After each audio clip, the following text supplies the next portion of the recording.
Midnight Kiss, a companion novella for the Unnatural Brethren series by USA Today, best-selling author Silvana G. Sanchez. There are 3 rules all witches should follow. Never reveal your wicked nature to a human. Never cast magic against your own. And never, absolutely never, fall in love with a vampire. I ignored them all. Now hell's broken loose, and the people I love are in danger.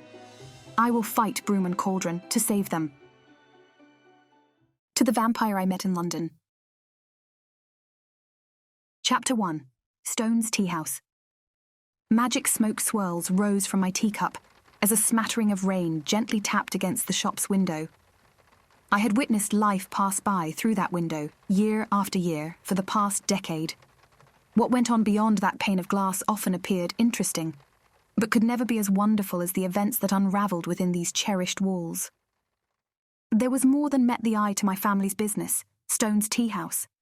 It was more than a quaint shop, with its Victorian Shields green wallpaper, vintage furniture, and charming family heirlooms tossed around whimsically for clients to discover. Again and again, these heirlooms would vanish, only to reappear a few days later, rearranged without explanation. True magical amulets mixed with simple jewelled ornaments. Auntie Prim would laugh it off and blame it on pranksters of the spirit world, but I was certain pixie mischief was behind it. Auntie Prim and I were witches, stemmed from a family of infamous sorceresses from centuries ago, now living a quiet existence in the city. I leaned over the counter, hands cupping my face as I allowed the tea's fumes to fill my lungs with their soothing aroma. Chamomile and roses. Work your magic. It privileged our store to have a charming view of the Tower of London, although not particularly inspiring, considering the numerous beheadings that had taken place on its hill on account of the craft. "We've come so far," Auntie Prim used to say whenever she visited the shop, which had lately become a rare occurrence. "It's not that far, actually," I'd tease in reply. "We're 1 street away." She'd always wrinkle her nose and pinch my cheek, amused by my sassiness. Auntie Prim had raised me early on. I was 12 years old when I lost both of my parents to a train derailment. We were living in the States back then. Auntie Prim was next of kin and lived in London. She was all the family I'd ever known. She took me in and welcomed me into her bachelorette life. The grandfather clock chimed Westminster's melody. Closing time. I drew my attention back to the shop's window and its view. The Tower of London couldn't hold my interest, though. Ransom and his new girlfriend were flirting right under my nose, literally 10 steps away from me, outside the shop. I couldn't help staring at the unbearably beautiful pair. After dating for almost a year, Ransom had broken up with me in what had turned out to be an epic disaster date, which, if memory served right, consisted of a private dinner, him eating oysters by the sea while rivulets of mascara stained my cheeks as I sobbed miserably. That selfish bastard. 3 months had passed since Ransom had decided it was time to move on. Well, he was doing the moving. Meanwhile, I remained stuck in a limbo of disbelief, self-doubt, and absolute depreciation. Losing Ransom so unexpectedly had been as traumatic to me as losing a hand or a foot. I couldn't just move on, at least not as easily as he'd done. This was his 3rd girlfriend in 3 months. What was this, a flavour of the month kind of dalliance? The first one, Pink Sweater Girl, hadn't lasted long. The second one, Teacup Puppy Girl, always carried the cutest familiar in her designer bag. And this one, the 3rd one, had already lasted over 2 weeks, which was saying a lot. I wanted to come up with a nickname for her, but she seemed too nice, and that made matters even worse. Ransom was handsome in blue denim pants and a casual hoodie, snug-fit sweatshirt hinting at the muscular body underneath. I wished the gentle rain would turn into a raging deluge so they might leave. But what if they entered the shop instead? Wind chimes echoed in the shop when the door opened. Fuck! I must be cursed with the gift of premonition. "Shop's closed," I said, sweeping my teacup from the counter, flustered, unable to focus as I tried to gather something that would come close to a poised demeanour. "Sorry." "Why is that odious pig hanging out here?" a voice said. The room's motion came to a stop. I finally focused on the figure at the doorway. She pulled back her raincoat's hood, dark curls bouncing on her radiant face. Her hazel eyes were bright and joyful. A dimple pierced her cheek as she smiled. Meredith, I said, setting the cup on a table as I reached to embrace her. I'd known Mer ever since I'd moved to London. She was the best friend someone as peculiar as me could ever have. Mer knew everything about my family's witchy status, often indicating how she was a witch by adoption, a stone witch, like me. Meredith welcomed my hug with a warm hold, and slowly parted to speak, eyes fixed on Ransom. He's got feelings for you, love, otherwise why would he be here? Do you think he still loves me? I asked, curious, analytical, and perhaps a bit hopeful to hear what I wanted. Love you. Mer frowned. Honey, he's got issues, serious issues. Can't you craft some magic to send him away? I nearly laughed, but I pursed my lips instead. I can't. He's a warlock, remember?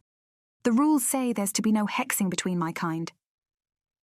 Well, someone has to revise those rules, she added, shaking her head in disapproval.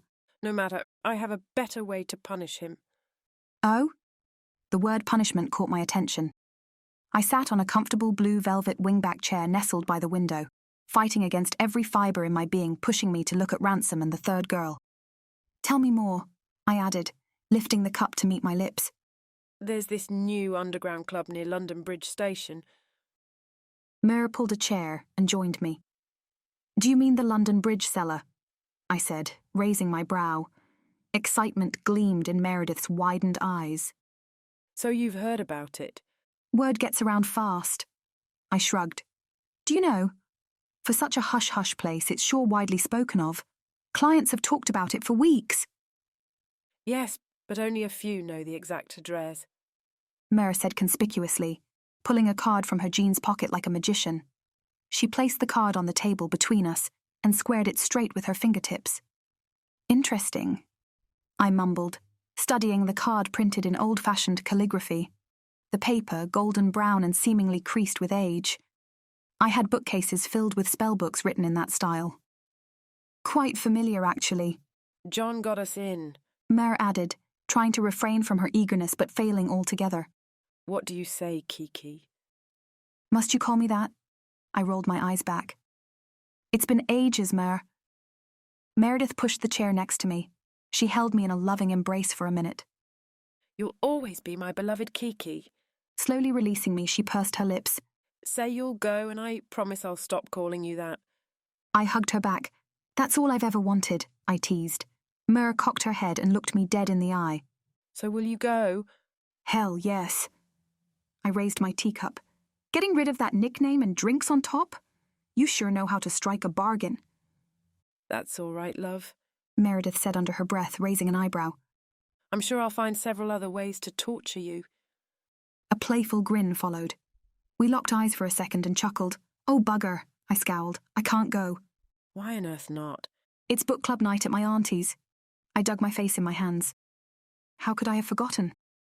I was already running late. Peering through my fingers, I added, I'm supposed to help with the snack table for the ladies. Okay, so let's call her. Mer said. She'll never answer. I dismissed the idea with a wave of my hand. She has that thing against telephones, remember? Mer knitted her brow. Brilliant. Well, we've only got one choice then, don't we? What's that? Meredith picked up the card and slipped it back into her jeans. She grabbed her purse and rose from the seat. Let's go set up that snack table. Are you mad? My eyes flew open. Are you aware of how hazardous it would be for you to set foot in a coven's meeting? Witches are nice, she said with a shrug.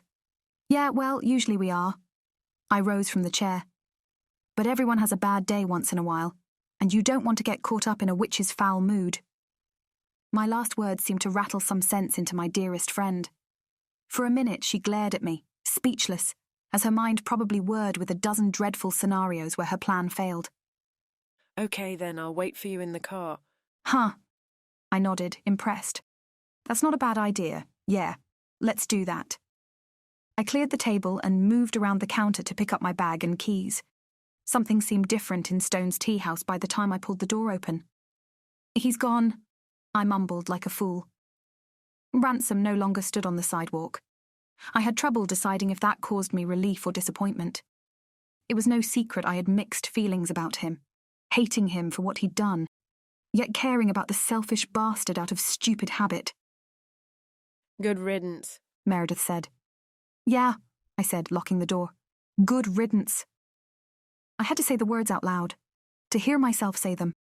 Maybe if I said them enough times, it would work like a charm and I'd start believing them.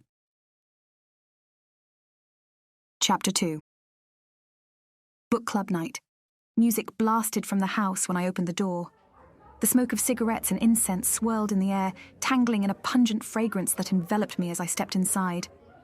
I recognized the Cures close to me almost immediately. Songs from the 80s were my auntie's favourites, and her witch friends too.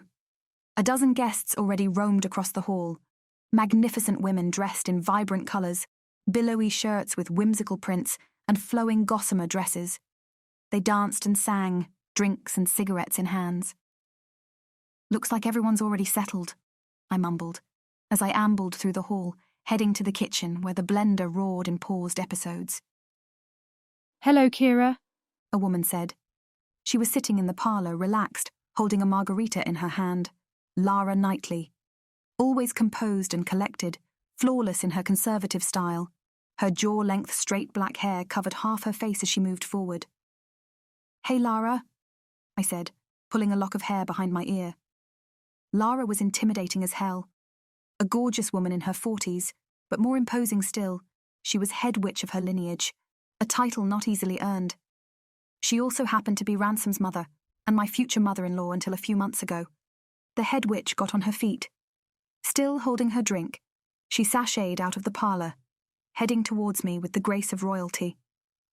A subtle smile loomed on her crimson lips. Are you joining us tonight, dear? Her delicate fingers slipped through my hair. Her deep green eyes glimmered with flames of magic as she held me in a tender stare. Oh, I'm not ready for that yet, I mumbled, slowly stepping back. I'm just here to help set up as usual.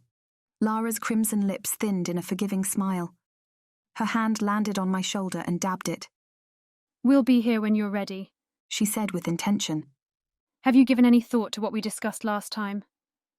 Lara Knightley was determined to buy Stone's Teahouse from us.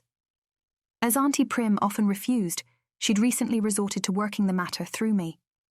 I never knew someone could hold such a passionate interest in a humble 30-square-foot shop. I'm sorry, Lara. I shrugged. Prim's already decided. We're not selling. I see.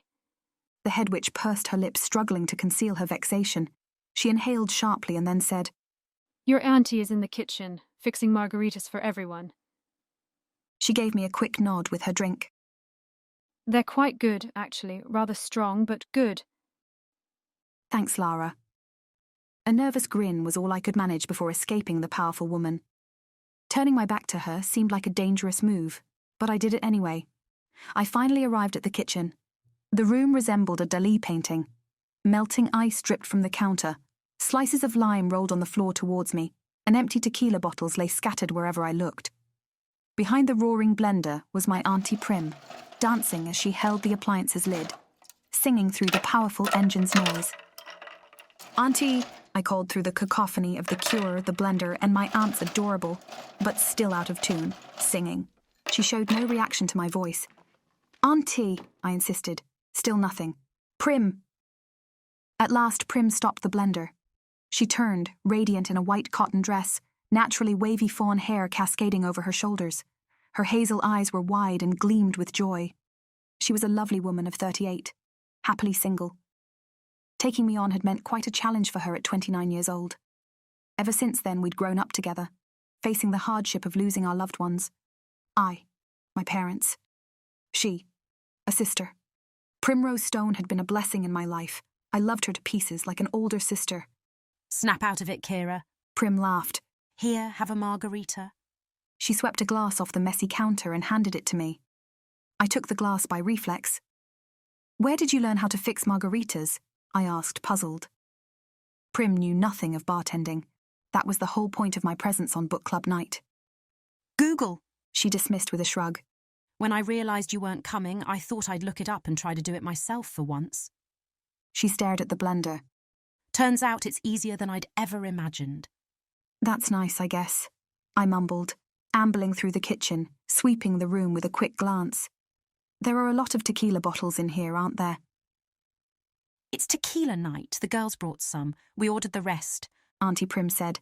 Something didn't seem right. There were too many empty bottles for a dozen women. Prim, I frowned. Just how much tequila are you serving in these margaritas? Prim opened the blender to pour another drink. Well, the recipe called for 30 ounces, but I thought that was a tad too much. I'm adding just 10 instead. She nodded in reassurance. Ounces? I gasped. Per drink, she added, winking at me in confidence. Prim, those were supposed to be milliliters. I grabbed the blender and emptied the mixture into the sink. Auntie Prim stood in the middle of the kitchen, bemused. She pouted her lips. But I don't understand. Everyone said my drinks were fabulous, she said. Because, I said, cleaning the counter with a kitchen cloth, they're absolutely pissed. Prim took a hand to her lips and giggled.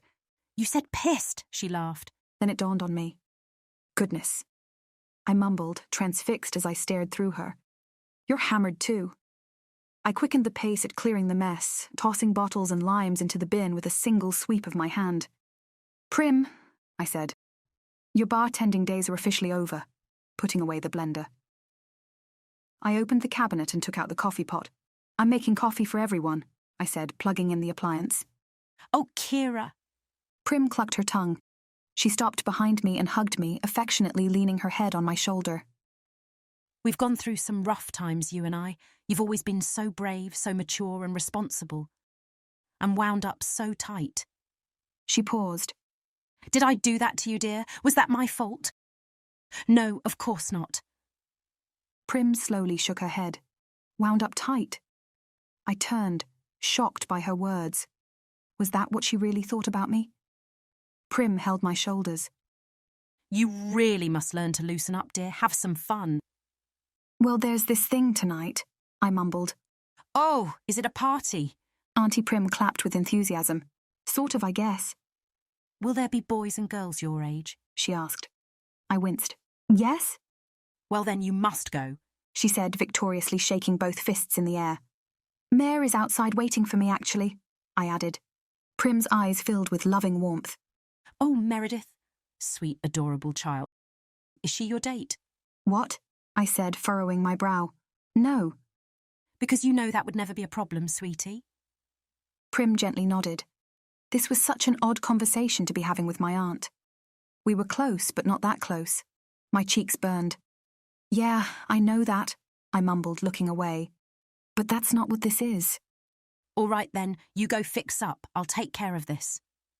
Prim tossed back her untamed mane of fawn hair. She stepped close to the counter and opened the cabinet.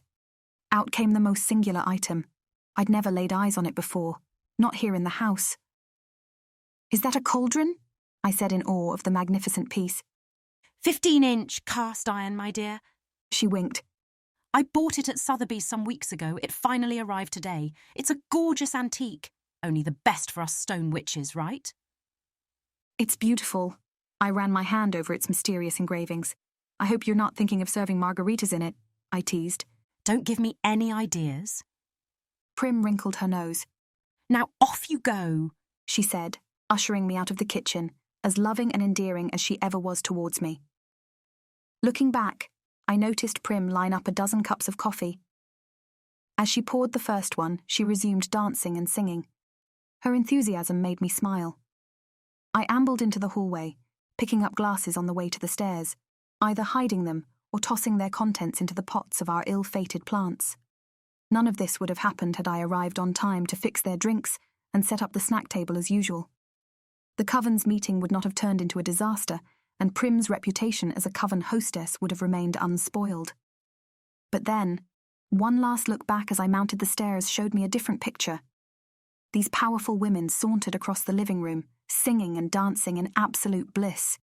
A few skulked in the parlour, practicing the art of chiromancy or casting runes. No sullen faces dwelled in our house. Laughter and sisterhood bloomed into a beaming aura of delight that spread in the air as smoothly as fresh butter on warm biscuits. These witches were having a blast. I deserved to have some fun too. Chapter 3. Just like the movies. My thighs were flushing red with cold, as Mare and I brisk walked out of the alley where she'd parked her car. Wearing no stockings and a miniskirt in the middle of October had probably not been the best idea on such a chilly evening. but it seemed the perfect frock to blend with the cellar's crowd. They were wasted. Meredith laughed, locking her arm around mine. I wish I could have seen that. Smashed, I sniggered. They look so freakishly happy, though. I need that joy in my life. My cheeks burned with the freezing wind as my lips stretched in a shy smile. Mer stopped, her hazel eyes fixed on mine with fondness. And that is why we're here, love, she said, holding my shoulders. Come on. We arrived at the address printed on the business card. This can't be right, I mumbled, furrowing my brow. We stood on Borough High Street, the same number as the one on the card, but this place looked nothing like a nightclub. It has to be, Mer said, checking the card. We're at the right address. It's a kebab joint, Mer. I all but rolled my eyes back. The shop was vibrant with neon lights and an alluring fragrance of roasted beef filtered in the cold air. I wouldn't have minded grabbing a bite while we were there, though. Nope, not at all. But did they sell booze? A pair of women brushed past us on their way inside the shop, both fashionably dressed, hair and makeup too elaborate for a simple dinner. Kira, Meredith whispered. Look. A woman flashed a business card to the man behind the counter. It was a card just like ours, with the same calligraphy and vintage paper texture. The man behind the counter nodded swiftly. He moved to the back of the small shop and pulled a curtain, through which the women joyously entered. What the devil? I mumbled. Wicked. Mer gasped, eyes widened with excitement. Don't you see, Kira? It's like a James Bond movie, a secret entrance. This is insane, I said, shaking my head. Part of me wished I had stayed at home with Prim and gotten blissfully drunk with the witches, while another part was keenly curious to discover what lay behind that flimsy curtain, and also craved a warm kebab. I looked over my shoulder only to discover Meredith no longer stood beside me. She was already inside the shop, mimicking the woman's actions as she displayed the London Bridge seller's business card with confidence. The man behind the counter glared at her for a minute with scrutinizing eyes. He then nodded and headed to the back of the room. Kira, come on, Mer hissed, waving to usher me in. A little uncertain, I pursed my lips. After a few seconds of hesitation, I made up my mind and followed Mer through the shop, into the mystery that waited behind the worn-out curtain. It was a bodega, a pantry filled with wooden boxes of vegetables and meat lockers. A bit disappointing, but what was I expecting? The man moved past me. Through there, he said with harshness, pointing at the corner with a crooked finger. There's nothing there, I rebuffed, still lingering by the entrance. Was this even safe? What if this guy turned out to be a kidnapper or something? Stairs, Meredith said, already ahead of me. They lead underground. This is amazing. Amazing was not the word that came to mind. I moved further inside the room, and there it was. An opening on the floor with chiseled stone steps that led into a pitch-dark cavern. It was a gaping mouth to the pits of hell. Goosebumps shot up my arms. Not a good omen for any witch. I slowly shook my head. I am not going in there. But we've come all this way, Kira. Are you kidding, Mer? I said, baffled. All this place needs is a sign that says, "Abandon all hope, ye who enter here." That's not the way in. The man suddenly said, stepping between us. There's an elevator. He pointed out, heaving a sigh of exasperation. The slabs of stainless steel had blended so well with the rest of the freezers that one could hardly notice them. The stranger pushed the button and the doors opened, revealing a rather narrow cabin with mirrors on its walls.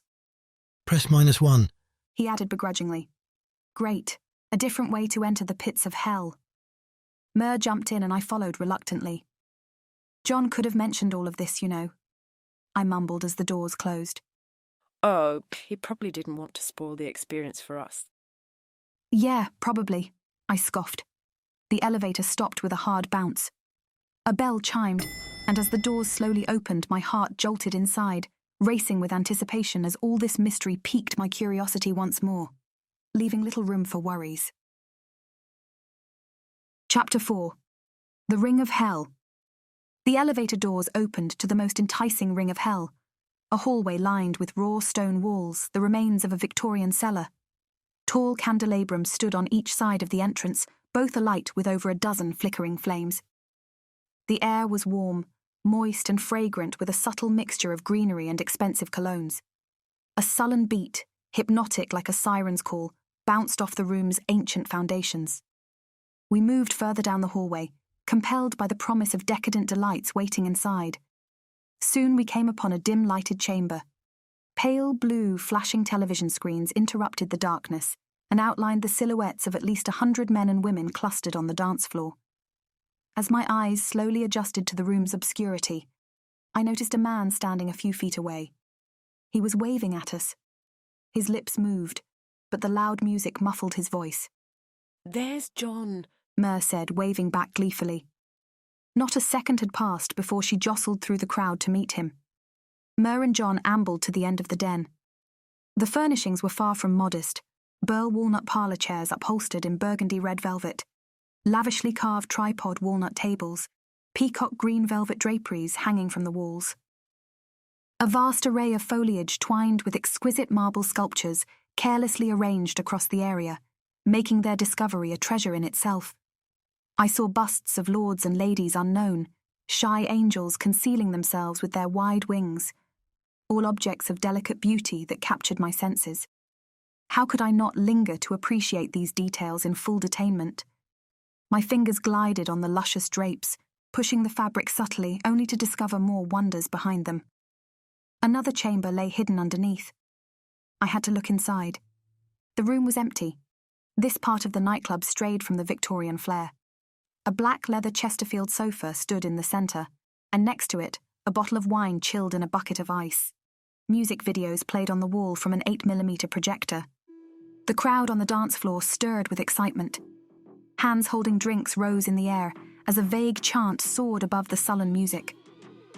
When the horde gently receded, a small group of people appeared in the centre. 2 men and a woman, gorgeous creatures all.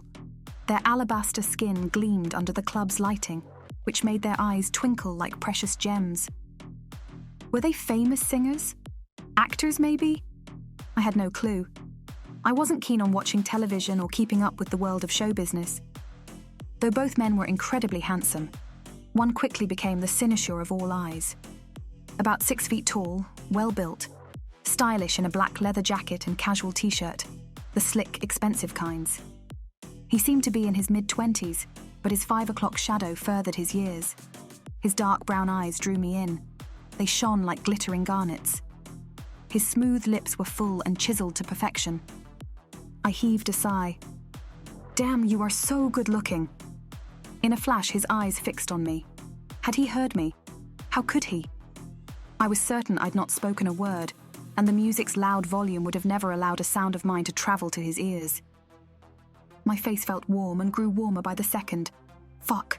I wished I had wanted to look away. But such beauty compelled my eyes beyond reason. I found it so hard to believe that his attention would fix on me that I studied him even more, trying to make sure his interest was real, not my imagination acting up as usual. He remained motionless. His was an appraising stare, the kind that's determined to unravel a mystery. I meant to do the same. Time froze, and in this trance, a soft beam of light descended on his face. The striking glimmer of his eyes bewitched me, and I sensed myself moving towards him, attracted to this man as if by pure magnetism.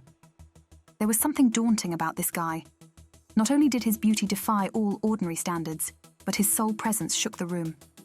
Like everyone else in the cellar, I yielded to his power, helplessly lured by him, a prisoner of his fascinating spell.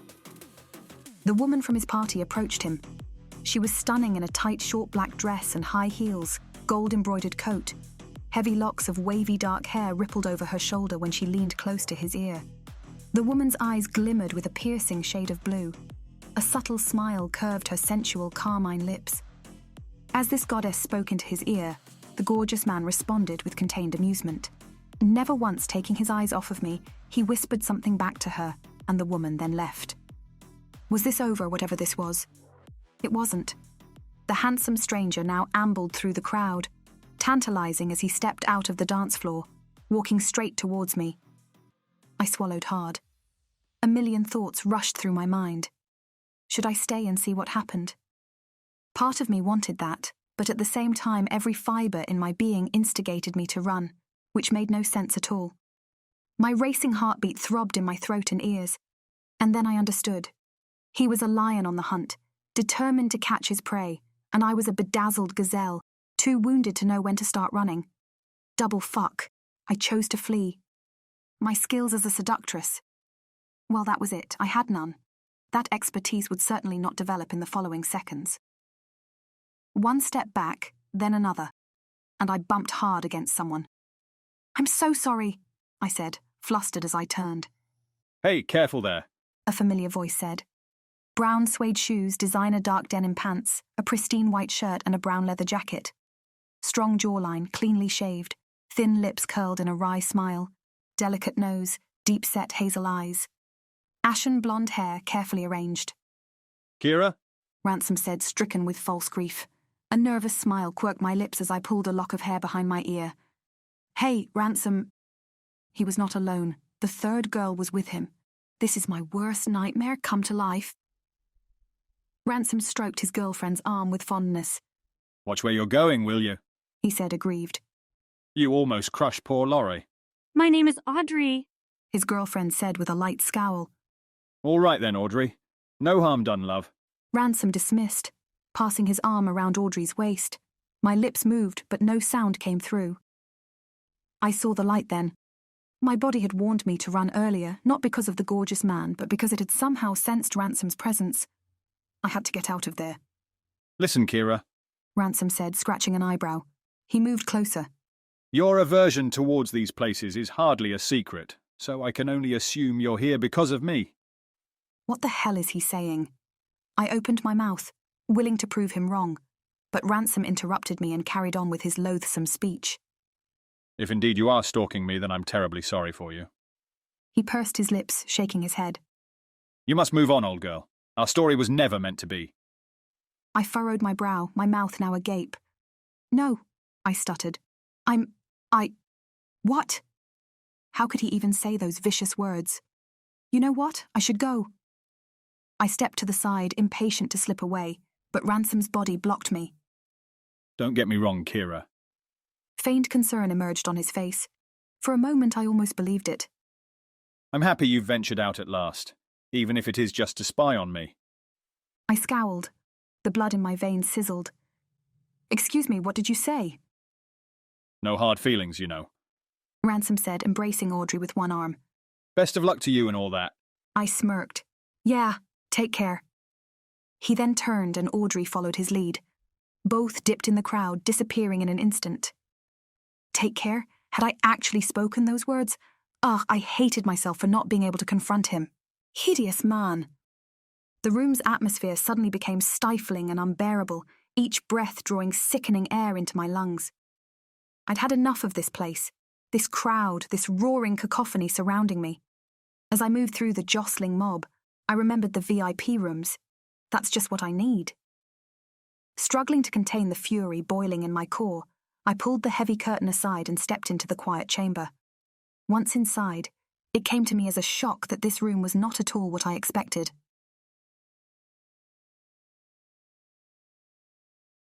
Chapter 5. One Too Many. I moved further inside the dark tunnel, the club's pandemonium muffled with each step leading me away from the cellar. Good. I needed to leave that place behind to put as much distance between me and Ransom and poor, lovely Audrey. Tears loomed in my eyes as I replayed the entire scene in my mind. At this point, I was somewhat relieved to learn that my feelings towards Ransom were not at all what I'd feared. There was no love for him lingering in my heart. I hated the damned warlock with all my guts. At the end of the damp corridor, I found a door. A sliver of light filtered through the crevice. The metal panel froze my palm as I pushed it. A fresh gust of wind lashed on my face as the door opened, revealing an underground garage.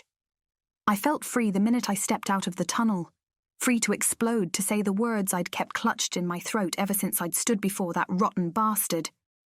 Fuck! I cursed, breaking the stillness of the room, thinking of all the things I should have said and done. What a fool I'd been to remain silent. If there was no love left for him, then how could I explain the strange power Ransom had over me? I hated him for it, and hated myself even more for allowing him to step over me, and his indolence, his absolute disregard for the relationship we'd once had. As if that time had meant nothing at all, I should have punched him. Fuck, fuck, fuck, I muttered, shutting my eyes as I leaned back against the wall. That's one too many fucks, I'd say. Who said that? I opened my eyes. After a quick glance, I found no one. There was a red sports car parked in the middle of the garage, a 1957 Ferrari 250 GT California Spider, a real beauty. Then I saw him. A man standing a few steps behind the vehicle. My lips parted as I recognized the black leather jacket, and later his face. Bright red cinders gleamed between his silken lips. He took a deep drag off his cigarette and slowly puffed out the smoke. Say something, Kira. Speak. Yeah, well, it's been one hell of an evening. That was something, at least. The gorgeous stranger I'd first seen on the dance floor tossed the cigarette to the ground and went up to the car. His shoulders broadened as his firm hands landed on the hood. He pushed it down, immediately gliding his hand beneath it and tugging it up to make sure it was closed. Aren't you a lucky one? He said, a smirk curling his full lips. I don't believe in luck, I mumbled, trying to zip up my jacket, but failing thanks to my quivering fingers. And as much as I hated to admit it, my hands did not tremble because of the weather. This guy was hot as hell, and I'd never expected I'd bump into him like this. He turned and stared at me appraisingly. Curious? He said, a slight frown on his face as he drew closer. I thought all witches trusted in their crystals for good luck. Hinting at my clear quartz pendant, raising his chin a little. He said witches. Now that broke any poise I'd gathered so far. Flustered, I said, how do you... Hot guy joined me by the wall. He leaned next to me, his wondrous cologne slowly penetrating my lungs, clouding my mind.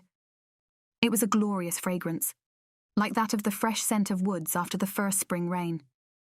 How do I know you're a witch?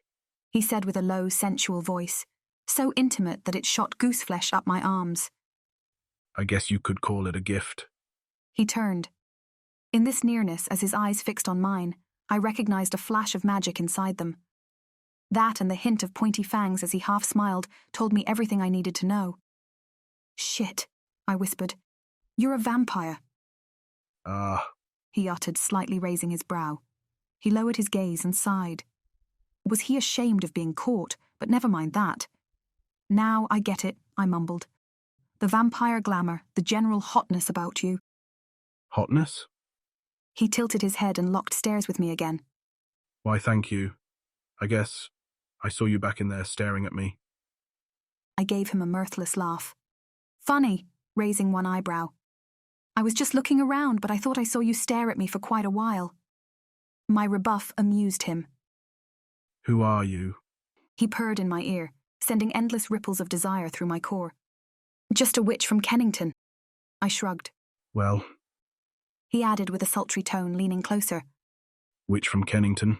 My name is Drace. Now he drew even closer, close enough that his cool breath landed on my cheek. My heart raced and pounded hard against my chest. And to make matters worse, I knew his vampiric senses could pick up that from me. And more. It was wrong. It broke all manner of ancient laws that had kept vampires and witches apart for centuries. I should have left right then. I should not have engaged in the vampire's game of seduction. I knew all that, and yet I stayed. And I stayed because at that moment I didn't fucking care about the rules, or behaving like a righteous witch. I welcomed his nearness, all the while fighting off the desire to run my hands over his chest and gently pull away every layer of his clothing. His hand was soft and cold as marble as it glided over my jawline. God, you are so beautiful, he whispered with a velvety voice. His eyes, gleaming gems that caught every source of light in the room, examined every detail in my face with complete fascination. Fuck it. Unable to contain myself any longer, I narrowed the distance between us, and it was I who sealed his mouth with my lips in a feverish kiss. In a flash, he pinned me against the wall with his firm body, kissing me with a voracious hunger that only instigated my lust for him. I moaned as his tongue licked my neck, his grazing beard brushing up to kiss my lips again. Pressing his hips against mine, Drace forced my knees apart. This encounter suddenly became a little more than foreplay. And I wanted it. All of it. I wanted him inside me, to to feel his escalating need for me until he could no longer resist the pull and both of us exploded in the purest ecstasy. A voice spoke inside my mind right then. It was subtle yet persistent at raising an alarm, meaningless at this point. The words echoed in my head so many times that at last I listened. He's a vampire, a blood drinker. Does he want you or your vital liquid? My eyes flew open. Drace buried his face in my shoulder. A low groan escaped his lips.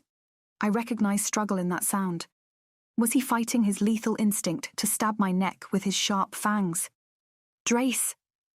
I moaned as his hand smoothed up my thighs, pushing up my skirt. Yes. But you're a... Yeah. And I'm a... I know. His voice was guttural and sexy as hell. Are you gonna... Fuck you. He asked, gliding his soft lips down my collarbone. Do you want me to? Drace stopped. His heaving chest pressed against me. Worries be gone. Of course I do, I said, unfastening his jeans. Do you want me to beg or what? I felt him smile. It was deliciously sinful to feel his hardness slip between my thighs, to feel him shudder as he entered me for the first time, listening to his quiet moans as with each thrust he lost all awareness of the demon inside him that granted him eternal life. As our bodies furiously rocked under the pale neon lights, no curses burdened us. He was a man, and I a woman, both surrendering to our darkest desires, walking on the edge of absolute frenzy. I died several times in his embrace, the last one as he peeked into his ultimate release. In this rapture, Drace moaned. His body convulsed and mine arched with him. And as he fought to catch his racing breath, he pressed me close, burying his face in my neck again, but this time turning away quickly. He gasped and parted from me fast. Drace, I said, but he knew what would follow. Are you all right? Those were the words I chose, but what I really meant was, are you able to control your thirst, or should I start running? Forgive me, this has never happened to me before. He murmured, still shaken. He looked back, pursing his lips. You're safe, I promise. Oddly enough, I believed him. It was then that I noticed the tattoo that inked his chiseled chest. Above his left pectoral, a winged skull rising above flames with the word lucky on top. You keep a charm of your own, I mumbled, hoping to dissolve the tension. Drace's expression softened. As his gaze landed on me once more, his eyes filled with warmth and a subtle smile tugged at his lips. My breathing hitched as I shamelessly relished watching his flawless body while he moved close to me. Yeah. And it works. He teasingly said, wrapping me in his arms corded in muscle. How come? I asked, leveling my stare with his. You're here with me, aren't you? His eyes twinkled with excitement. Drace leaned to kiss my lips, and this time his kiss was slow and full of meaning. Gods, his tenderness melted my heart. Stay with me a little longer, Drace suggested. Damn it, he was impossible to refuse. I'm guessing you own the place, I said. Otherwise that idea could go terribly wrong. He uttered a soft laugh and nodded in agreement. Yeah, this is one of my investments. Drace bit his lower lip. We could lie down for a while. Watch a movie, maybe. Oh right, in your VIP rooms. No, not those. I keep a small lair right here in my office. He offered me his hand, and I took it. We walked around the classic car and reached what Drace had called his office. It was nothing short of a flat, with a comfortable living room equipped with a giant movie screen and a pair of leather couches. I plummeted on the seat. Well, what are we watching? Whatever you want, he said, sitting beside me. Great answer. I don't care much about the movie, I candidly said to my surprise. All I care about is spending a little more time with you. Sounds perfect to me, he said under his breath, one arm reaching to grab the remote control, the other wrapping me in a tender hold. Chapter 6. Auntie Prim. The sun glared through glistening tree leaves as I strolled down St. George's Street on my way home. Hours ago, Drace and I had drifted into sleep in each other's arms while old movies rolled on his living room screen. I crossed the street in my high-heeled boots, tired as hell, yet confident that last night's memories would warm my heart forever, even if it had been a one-nighter. We hadn't exchanged phone numbers or anything like that. Gods, I could still feel his warmth wrapped around my body. The sole thought sent ripples of excitement through my limbs. A smirk bloomed on my lips as I opened the gate. I wondered how Prim's book club meeting had gone. Gathering a bunch of drunk witches wasn't exactly a good idea, regardless of the unbridled fun such an endeavour entailed. Keys in hand, I was about to unlock the door when it suddenly opened. Prim stood on the other side, a grimace of indescribable seriousness greying her face as I'd never witnessed before. Something was wrong, terribly wrong. Was this because I'd spent the night out of home? No, Prim wasn't like that. She'd been the one to encourage me to set loose and live life a little. Prim, I asked, concerned. I'm so glad you're home, she said, clasping her hands nervously. Prim pursed her lips. She stepped back, allowing me to walk inside. Is something wrong? I furrowed my brow as I dropped the keys on the maplewood credenza. What is it? Auntie Prim pressed her lips again, her gaze drifting with uncertainty. She wasn't sure how to say whatever was on her mind. Finally, she blurted it out. Ransom was here. What? I scowled. When? He left about an hour ago, Prim added, guiding me into the kitchen. Fragrant herbs fumed from the boiling kettle. A tray full of milk chocolate hobnobs lay on the table. My favourites. What the hell was happening? Was this an intervention? Would our friends start popping out of thin air? If it was an intervention, I was so not ready to deal with it. Auntie Prim sat on a chair by the table and suggested I do the same. She poured me a cup of tea and gently pushed the biscuits towards me. He's gone, I mumbled, raising my brow. I guess that's good news then. I slipped on the chair and grabbed a biscuit. I thought you'd be happy to see him, Prim said with a hint of caution, as if a flock of invisible spies surrounded us. I rubbed my eyes, uncaring if that smudged my eye makeup and left me looking like a wild raccoon. Yeah, well, not anymore, I said, heaving a sigh. Ransom Knightley can burn in hell for all I care. Perish the thought, Prim said, holding her clear quartz pendant. Something about her seemed different. I recognised a certain restlessness stirring inside which had never been there. I frowned and silently chewed on my biscuit. You mustn't say such things, Kira, she added with a calmer tone. Ransom's mother is the most powerful witch in the city. Not to mention she's a head witch. I shrugged. Auntie, why was Ransom here? What did he want? I reached for my cup of tea. Its sole fragrance warned me of my aunt's concerns. Lavender, ginger, and lemon. The mix was just the ticket to unwind and go to bed early. Made me wonder if she'd fixed the warm drink for herself instead of me. Prim took a swig of her tea. Ransom, he's worried. Worried? I flinched. He didn't seem worried last night when he was snogging with girlfriend number 3. Prim took a deep breath. He's worried about you. About me? I frowned. This was getting odder by the second. He said you've been acting strange lately, Prim said, treading carefully with her words. She sighed, willing to spill the beans at last. Sweetheart, I need to know, were you at that party just to stalk him? My eyes flew open with shock. What? No, I scowled, leaning forward. That cheeky bastard, is that what he told you? So you deny it? Absolutely. I found it hard to believe that Ransom would even have the nerve to set foot in my house, but Prim would never lie to me. She was like a sister to me, an older sister at that. Do you know, I've come to hate his guts now more than ever. I had no idea he'd be at that nightclub. Please tell me you believe me. Auntie Prim folded her hand over mine and pressed it fondly. I do, love. I believe you. Can't we salt the entrance or cast some spell so he never comes back? I asked. Prim was taken aback by my words. Are you being serious, child? Yes! Darling, you know I can't do that, she said, snatching one of my hobnobs. If word got out, we cannot risk cutting ties with the Knightleys, nor do we want to win their hatred. Oh, I know, I said under my breath. Stupid coven rules. So, how's Meredith? Prim said, steering the conversation with a 180 turn. She's fine, I guess. I took another sip of tea. It was a bit too strong to my liking, but catching some sleep wouldn't hurt. Prim gave me a knowing look. Kira, it's all right, Meredith told me. She told you? What the hell had she told her?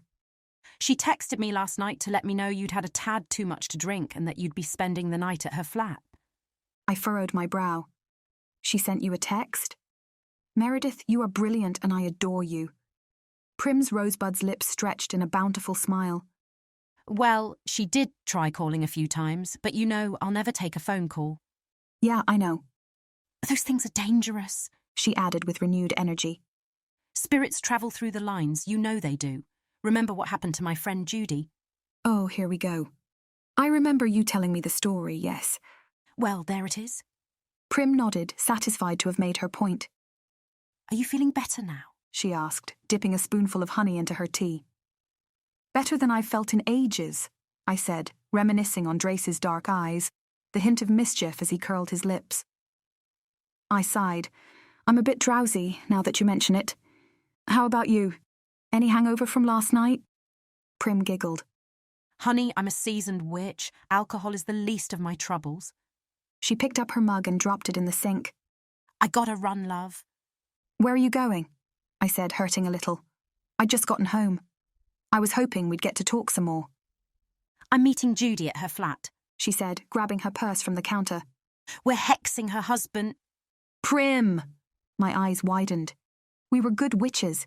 We were supposed to heal broken hearts and offer spiritual comfort. We weren't supposed to go around hexing people. Oh, it's all right, dear. Prim dismissed. William will be all right. Trust me, we'll be doing him a favour. She grinned. Don't wait up, love. I'll be back after midnight. Be safe, I said, too weary to even rise from the chair. A yawn escaped from my lips. I will. Prim leaned to kiss my forehead on her way out of the kitchen. That tea will kick in any minute now, love. I'd go lie in bed if I were you. Her words puzzled me. But what about you? I said. You drank that tea as well. Prim stopped by the doorway, her blonde waves bouncing off her shoulders as she turned wearing a gentle smirk. Oh no, my dear, mine was chamomile. Fuck, You have a few minutes. she added, pressing the keys inside her fist. Take a bath, go to bed, rest well. I had no other choice now, did I? So I gave her a quick nod and pulled myself away from that table.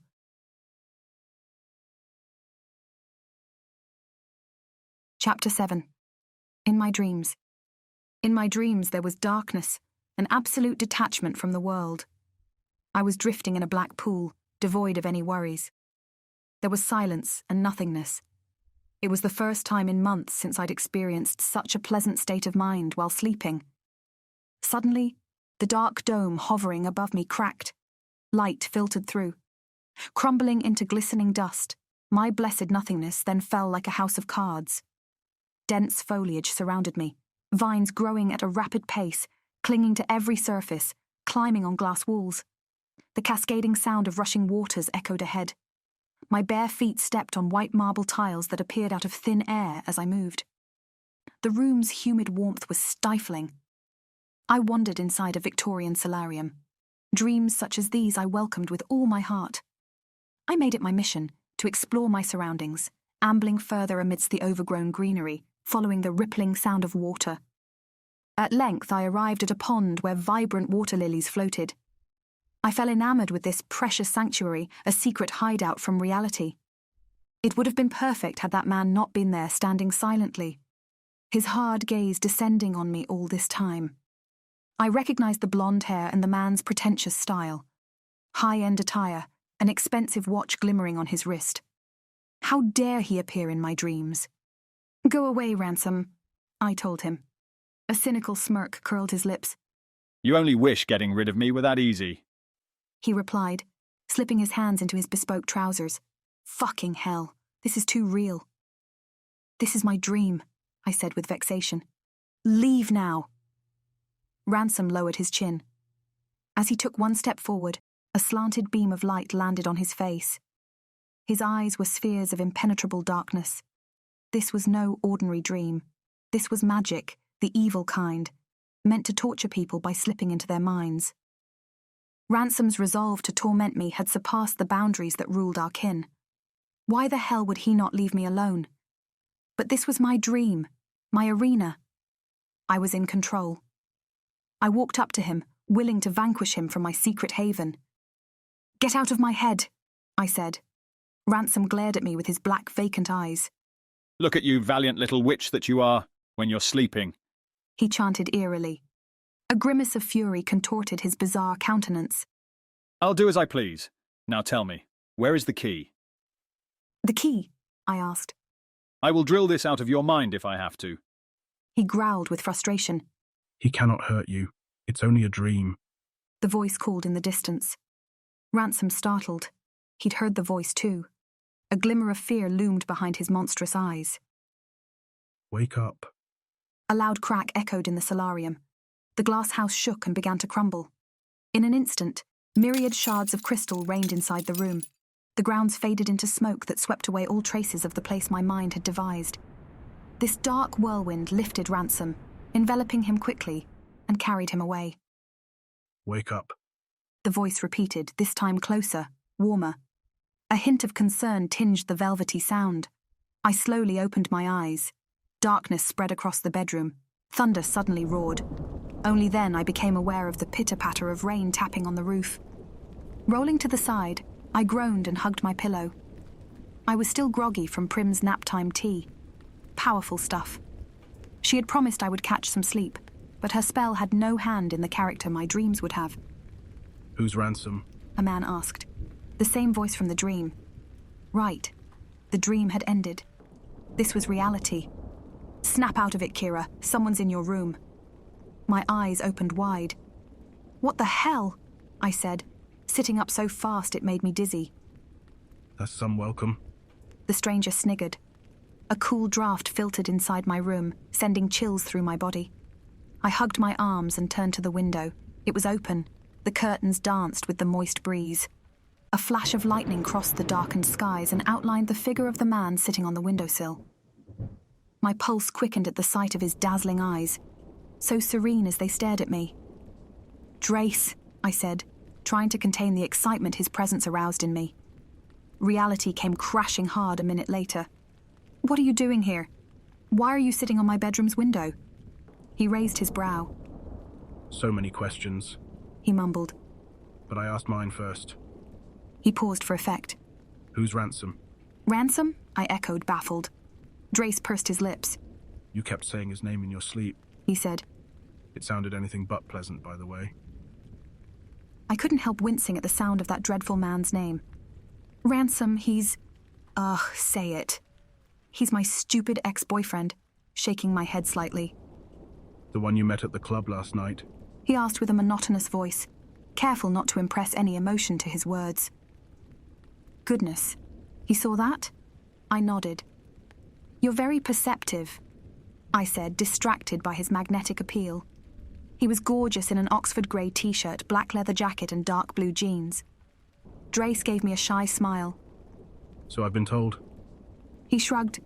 Yeah, well, I said, fixing my hair with a quick pass of my fingers. He can go to hell for all I care. His lips curled a bit more. Would you like me to speed up the journey? His voice offered no inclination. Drace leaned forward, waiting for my answer. What? No. A nervous laugh escaped from my lips.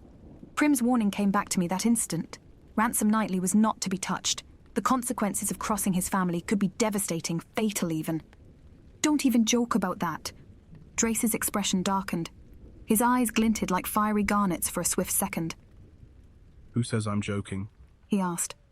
Why do you suddenly care for Ransom anyway? Oh, I don't, I said with a frown. But his family, it's too complicated. Drace knitted his brow and pursed his lips for a moment. He took a deep breath, surely considering my puzzling behavior. May I? He suddenly asked. May you what?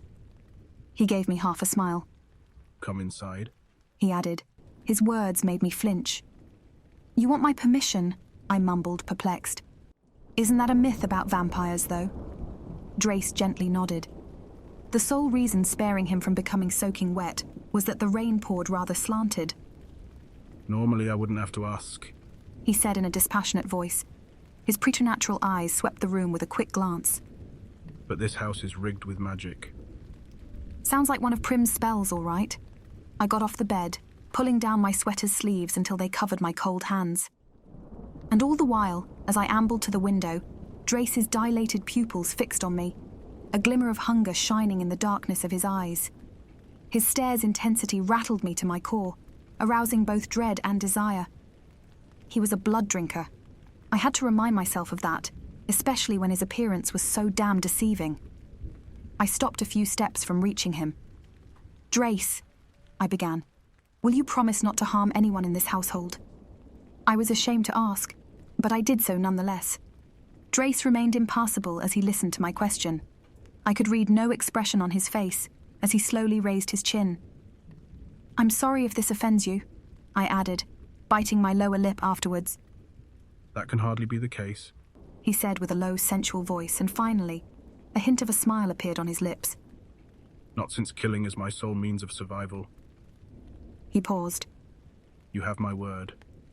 I will not harm anyone in this household once I have your permission to enter. You mustn't fear me.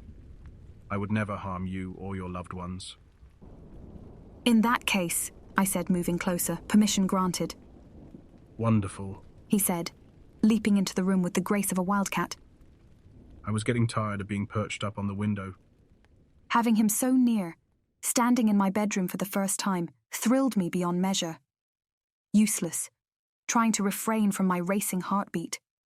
My hands landed on his firm chest, eager to touch him. My breathing hitched when his strong arms wrapped me in a warm embrace. I buried my face in his chest, and his cologne gently filled my lungs with the mesmerizing fragrance of sandalwood and moss. This nearness, this absolute glory of feeling his body next to mine had become my guiltless addiction. It almost made me overlook the question bouncing in my head ever since I'd seen him. Almost. Slightly parting from him, I met his stare. I risked the danger of losing myself in his deep amber irises, his widened pupils, pools of unfathomable darkness. "How did you find me, by the way?" I finally asked. Drace's expression softened. I asked around for the most beautiful witch in Kennington. He shrugged. Now, His lips landed on mine in a tender kiss that shifted as his tongue gently pushed my lips apart, becoming deeper, darker, and demanding. My knees buckled. 1,000 waves of desire crashed inside me, stirred by the magic of his lips. When he slowly parted, Drace heaved a sigh that shot gooseflesh up my arms.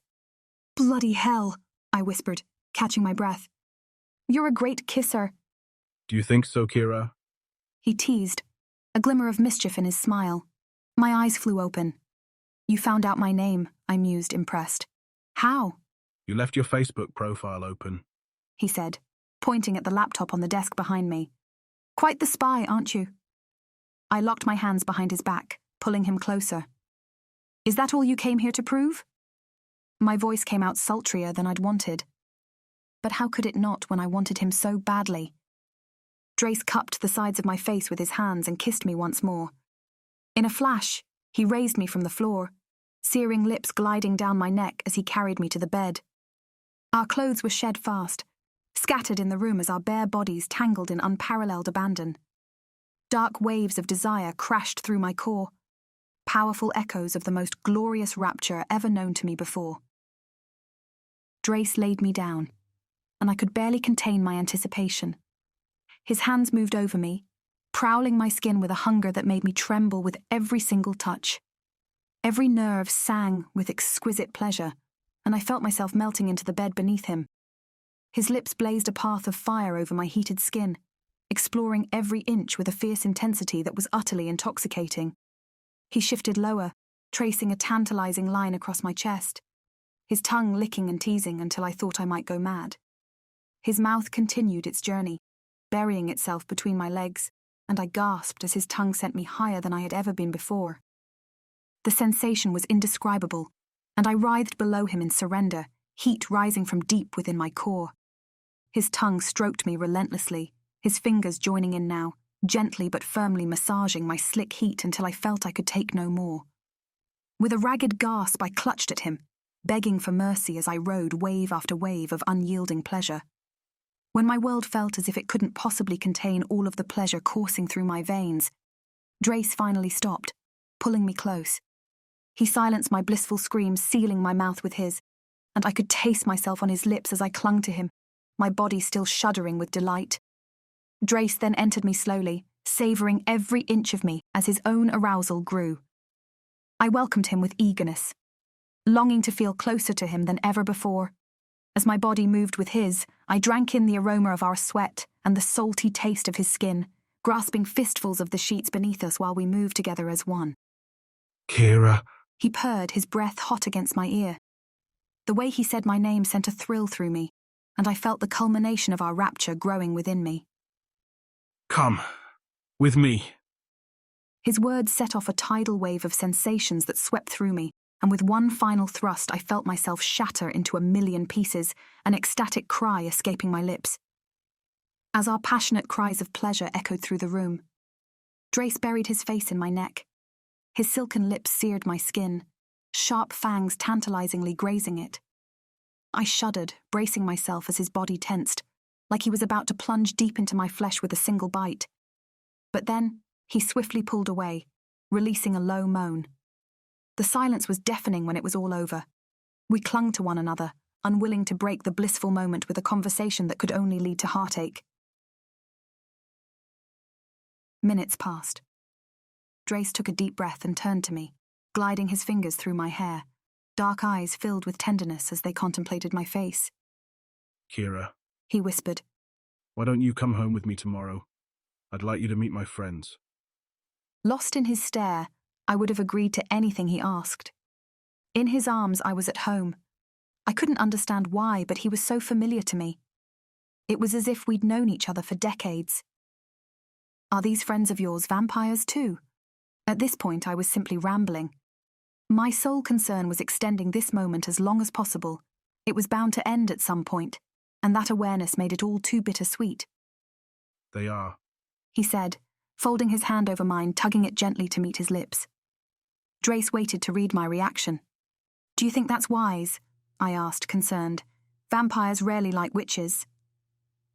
Well, this one does, he said with a serious tone, putting an end to that conversation. A rush of warmth rose to my face. He likes me. The words echoed in my mind, and although they thrilled me to the point of wanting to shout how much I liked him, I pulled myself together and simply smiled. The doorbell rang. Had Prim forgotten the house keys, maybe? I checked my cell phone screen. 11:15 p.m. I then dropped the phone on the night table. That can't be Prim, I mumbled with a frown. She'd told me she'd be back after midnight, something to do with a ritual. But if Prim wasn't at the door, then who was? Chapter 8. Hexes and Exes. Are you expecting company? Drace asked. No trace of apprehension tinged his voice, yet despite his detached demeanour, he made no effort to conceal the signs of his alertness.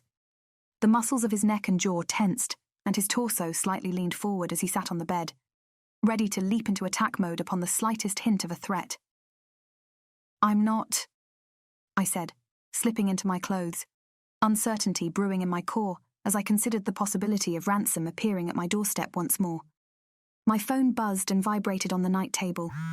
Twice. I grabbed it fast and read the flashing screen. Mir, it's me, Kira. Open up, woman. Mir, it's over with John. Need you. Fucking bastard, I muttered, shaking my head. Heaving a sigh, I put the phone away and grabbed my shoes. Well, that was quick, Drace said, leaning back against the headboard. He quirked his lips up while dipping his fingers through his jet black hair. Was it something I said? I flinched. No, not you. You're bloody perfect. It's John. That bastard broke up with my best friend. Oh, I see, he said, steering away from his playful attitude. A glint of concern touched his voice. Drace stroked his chin, pondering my words in silence. This best friend of yours, she's at the door then? I nodded, hastily gathering his clothes into a rough pile that I later tossed on his lap. His dark eyes widened with endearing amusement. Are you kicking me out? He said with a captivating smile. Genuine surprise flared up on his face. Poor darling, he was so gorgeous. I'd bet no one had ever ushered him out of their bedroom, especially considering his bed skills proficiency. Glaring at him with hungry eyes, I bit my lower lip. Never, I said, my voice sounding more salacious than I'd intended. My face blushed in an instant. I turned away, embarrassed by my randy adolescent behaviour. I then winced. Yes, Stop talking, Kira. She's my best friend. Please hurry. All right then. Drace uttered a brief laugh, somehow charmed by my clumsiness. He put on his shirt, then glided to the edge of the bed to slip on the rest of his clothes. I tapped on the window, hoping Mer would notice. She finally looked up. I waved at her and signalled I'd go down and meet her shortly. I'll leave the way I came. Drace purred in my ear. His sole voice sent ripples of excitement through my body. I turned to stare at him, so handsome in his glistening black leather jacket and grey shirt hugged tight around his muscular chest. Moonlight filtered through the window, revealing the radiance of immortality that gently beamed from his pale skin. Drace reached for the window's latch. Without saying a word, I held his hand. Meredith! I dashed out to meet her, wrapping my arms around her fast. Are you all right? What happened? Honestly, it's so fucked up. She mumbled, still locked in my embrace. I don't really want to talk about it right now. That's okay, Mir. I understand. I pushed the door open wider with my elbow and locked arms with my best friend as we stepped inside the house. Just please. Meredith sniffed. Give me something else to think about. She pulled out a wrinkled tissue from her jacket's pocket and slipped onto the bench by the entrance. I scratched the back of my neck. Like what? Footsteps stumped on the staircase. Meredith's eyes almost popped out of their sockets the second she saw Drace standing at the foot of the stairs. Like that, for example, she said, gobsmacked. Mer crossed her legs and leaned back in the seat. I bet there's an interesting story right there. She snickered, discreetly pointing at Drace. I blushed and blushed again. Evening, miss. Drace nodded on his way to the entrance. Well, hello there. Meredith raised her brow, amused as she swept him head to toe with a quick glance. It'll be just 1 second, I said, following him to the doorway. Meredith ushered me off with a wave of her hand. She was enjoying every minute of this torture. When I reached him at the doorstep, Drace turned towards me. He glided his hands on my jawline and pulled me close. With an earnest stare, he leaned closer to meet my lips in one slow kiss. Gently parting, he smiled and bit his lower lip as he stepped back, all the while holding my stare. In that moment, the world standing around us suddenly dissolved. The magic came to a stop as his lips parted to speak. I'll see you tomorrow. He whispered with a velvety voice that made my knees buckle. I nodded, watching him step up to the gate, close it behind him, and then stroll into the night, hands inside his jacket's pockets. My heart broke a little when he disappeared in the glistening street's shadows. Drace was a beam of light in the darkness, a jolt of electricity that had shaken me back to life. His presence had changed absolutely everything for the better. But something told me I hadn't even begun to scratch the surface of this happiness. I sensed a subtle shift in the environment while standing at the doorway. The sudden realization made me frown. Hey, I murmured, cocking my head. When did it stop raining? Kira.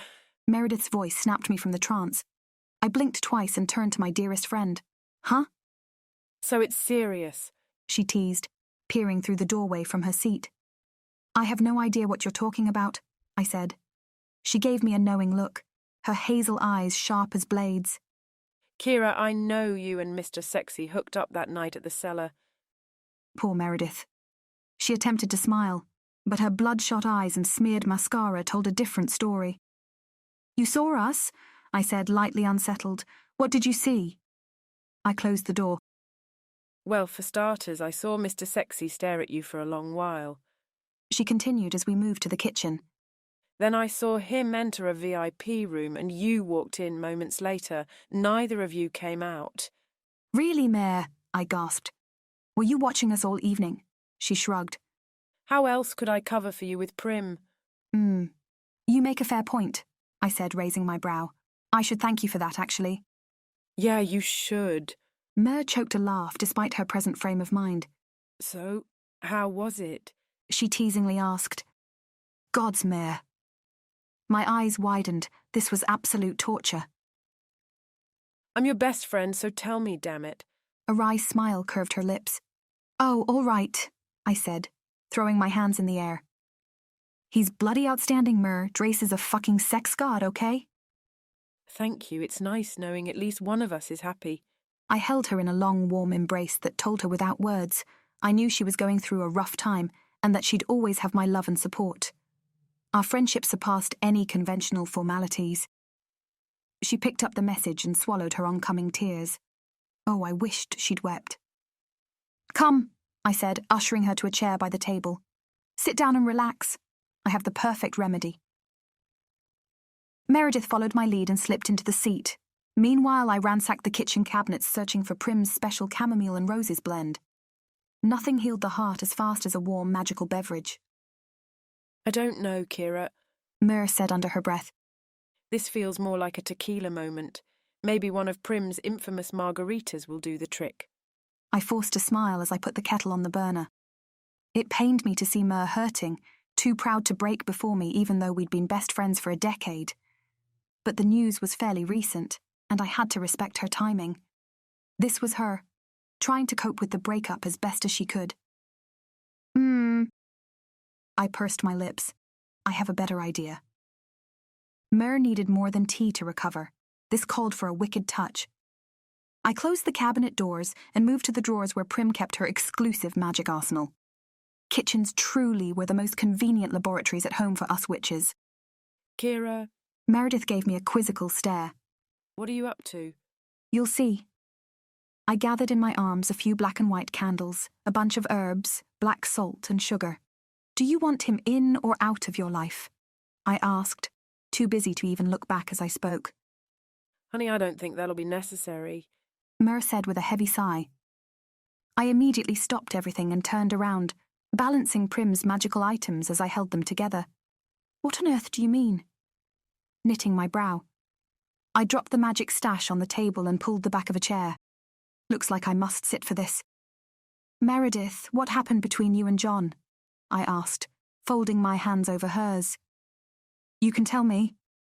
Mer swallowed hard, shifting her watery eyes before staring back at me. I did it, Kira. She paused. I ended it. You? I leaned forward, incredulous. Why? I caught him snogging with some hag, she finally said. I popped into his workplace, the Lion Pub. Thought I'd surprise him. And he surprised you? Unbelievable. Meredith nodded. That's not all, Kira. She sniffed, pressing my hands. The hag's friends with Ransom and girlfriend number 3. Audrey? Yeah, I guess that's her name. She shrugged with indolence. Anyway, they were all there, hanging out like the best friends. That fucking pig, I muttered. Ransom had not only slipped into my dreams to torment me, but now he was fumbling with my best friend's happiness. Ransom's obsession with ruining everything good in my life had become glaringly obvious, even more so now that his agenda included hurting the people I loved. Wildfire burned through my veins. I would not stand for any of it. That's it, I said through clenched teeth. The kitchen's lights flickered. Then the lamp's lightning bulb buzzed with a power surge and finally blew up, leaving us in absolute pitch darkness. Kira, are you all right? Meredith asked with a shaky voice. I've had it with Ransom, I said, determined. Someone has to stop him. In a flash, I lit the black candle and set it in the middle of the table. With a pinch of black salt, I drew a circle around it. I crushed between my hands a fistful of herbs and sprinkled them inside, then grabbed a red pen and scribbled Ransom's name on a piece of parchment, which I carefully rolled. Meredith's gaze shifted from one step to the next of my ritual, wonder and fear glistening in her widened almond-shaped eyes. Honey, I don't think you should do this, whatever this is, she said. You've often said it's against Coven rules to strike down your own. Yeah, well... I opened the drawer and took out my pocketbook of spells. There's no other choice. Ransom is out of control. Out of control? What do you mean? Mer clasped her hands tight. He slithered into my dreams tonight, I mumbled, turning the pages of my tiny grimoire. An image of Ransom's black eyes appeared in my mind. It shot gooseflesh up my arms. I didn't like what I saw, Mer. Darkness hovers about him like a flock of ravens. Shit, you're scaring me. The whites of Meredith's eyes glistened in the twilight. I watched my dear friend with fondness. You should be scared. My tone was grave. Ransom's a powerful warlock. His intent to harm us may go further than what he's done so far. But I thought he loved you, she whispered, startled. That's one sick kind of love. I should have seen it sooner. I stopped at a page and opened the book wider. Here it is. What kind of spell is it? Meredith spoke in a low voice, dread and curiosity tangling on her countenance. It's a protection spell, I assured her. This will drive Ransom away if he ever means to hurt us again. Don't worry, it will not harm him. All right then. I nodded. With the grimoire clutched in one hand, I began to read. Leave me, Ransom Knightley. Leave the ones I love. Your evil has no place in our lives anymore. I brought the rolled parchment closer to the candle's flame, keeping it tightly gripped between my fingers. Burning the paper would seal the ritual. Only after seeing it charred into ashes would I feel relieved, free from Ransom's spell. Horror pricked me like 1,000 needles as my baffled eyes fixed on flame and parchment. I couldn't believe it. What's wrong, Kira? Mare said with a frown. The parchment, I mumbled, slowly shaking my head. It won't burn. Meredith and I leaned closer to the candle, inches away from the flame, witnessing the extraordinary. Even though the fire enveloped the paper, it failed to rage through, repelling it almost like oil and water. Suddenly, the grimoire sprung off my hand with a will of its own. It then flew across the kitchen and smashed against the window, stuck on the pane of glass as a fluttering insect. Holy... Mare uttered, her mouth agape. Prim, I added, wincing. I know you're there. I turned to the doorway and there she was, leaning against the jamb, a furry black critter nestled in her arms. The creature's bright yellow eyes scanned me from head to toe with an indolent glare. I told you never to meddle with that family. Prim's face flared. I'm sorry, I said, but I really wasn't. Ransom, you don't know what he's done. It doesn't matter, Kira.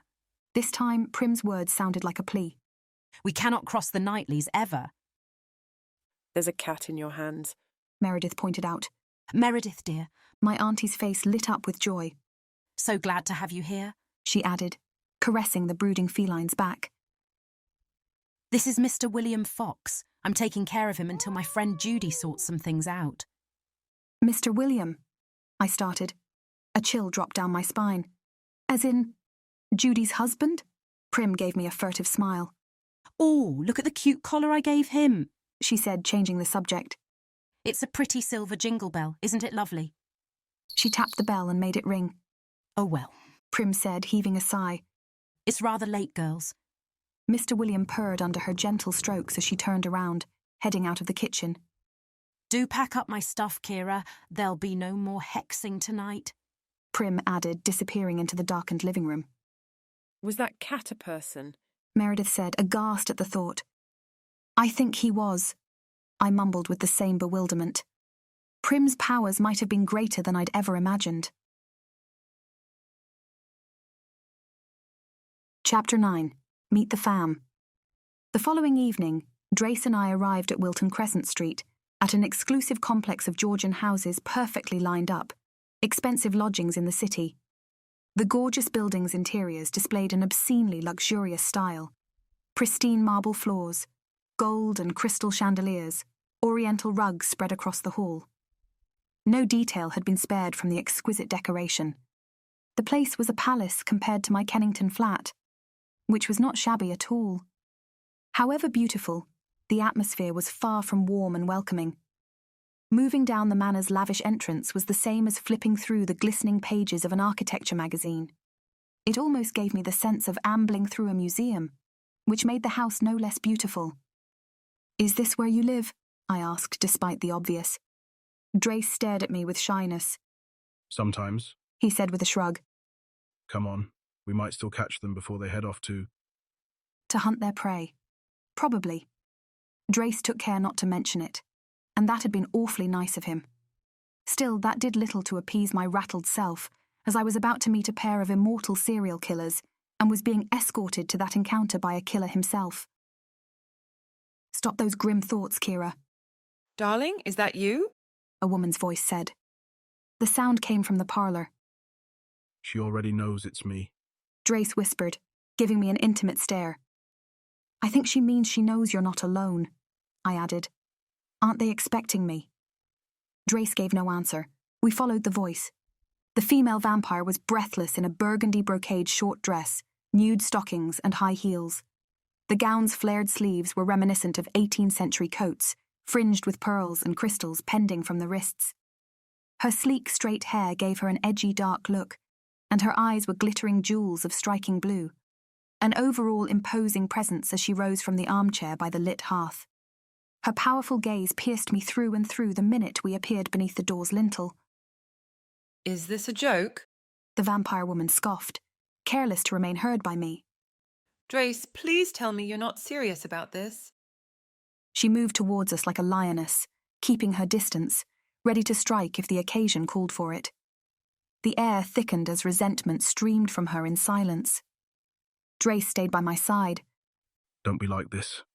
He whispered a plea, but the female blood drinker remained impassible in her judgment. Who was she anyway that her opinion would be so darn important? Do you know what you've brought into this house? She all but hissed. Witches have no place in our world, you know that? She added, moving closer. Drace held my arm and gently moved me behind him as he stepped back to the center of the room, calm and collected. Fuck. He's afraid for my life. The spiteful vampire trudged back into the hallway. Only then Drace went after her, closing the door behind him. The argument began, their voices loud enough that I could hear them despite the distance. I do not understand you, the female vampire said. Are you determined to cross me at every instance? I swear, each year you grow more into my brother's likeness.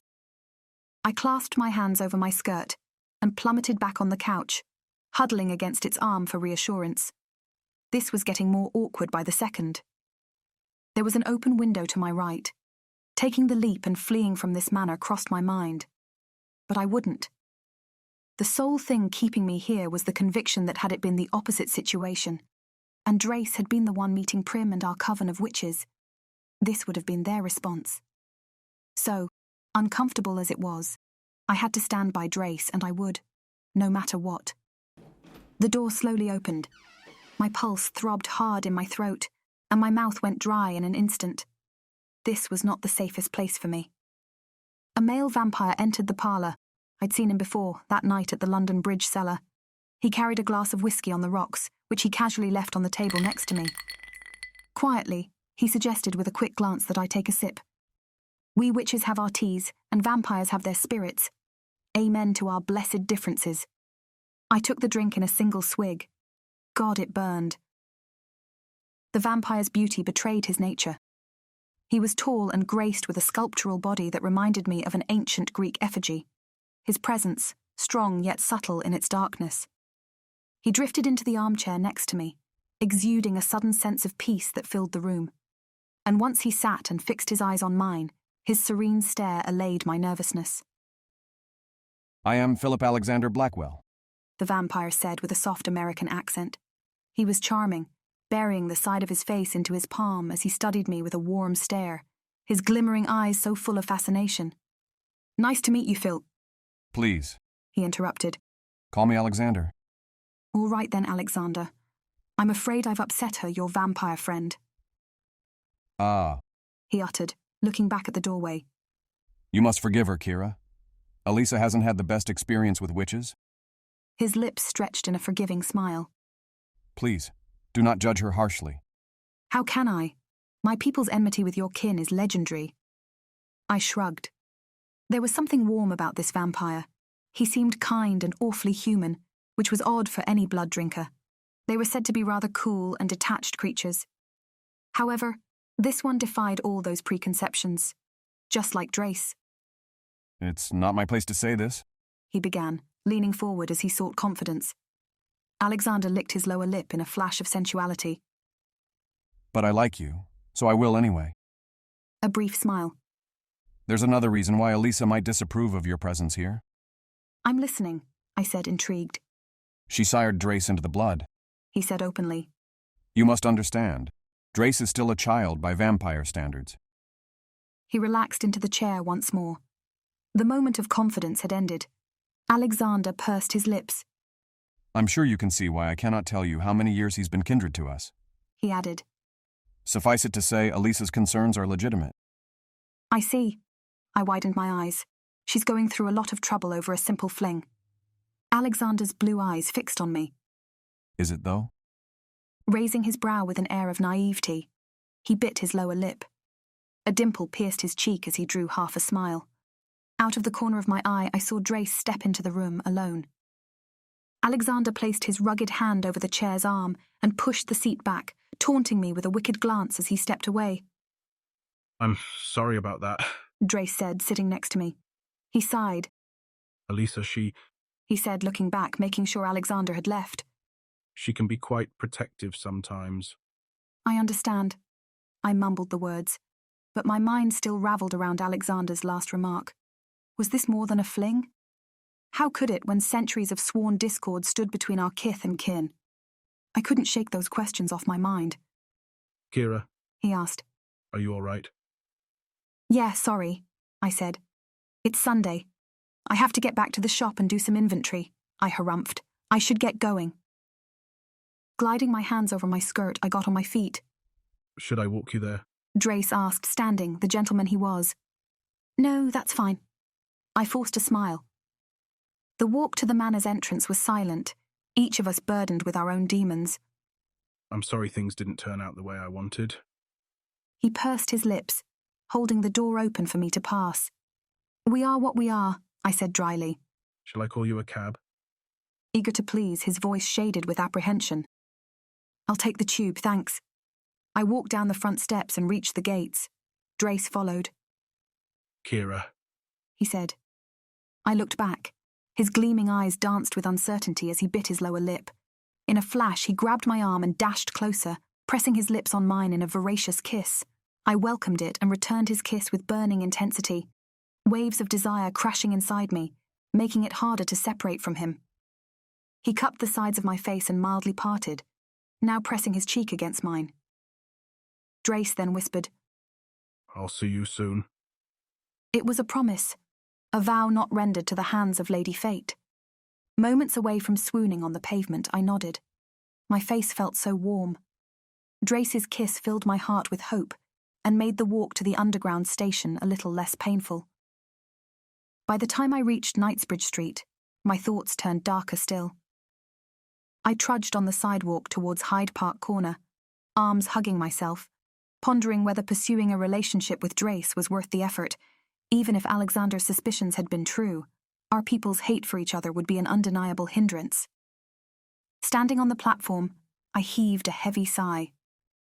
Burying my mind in the shop's books had seemed like a good idea at the time, but all I wanted was to go home, crawl into bed, and close my eyes to stop the world from turning, even if cheating it by sleeping. The tube arrived fast. I hopped inside and found a seat despite the rush hour. It seemed like the perfect time to slip on my earpods, open my reading app, and catch up with my books on sorcery. What do you want with him? A woman's voice spoke in my ear. I startled and pulled off the earpods. I swept the subway car with a quick glance but saw no one suspicious. I won't let you hurt him, the voice insisted. Still, I could not trace its owner. The train made a hard stop. The lights flickered and went off.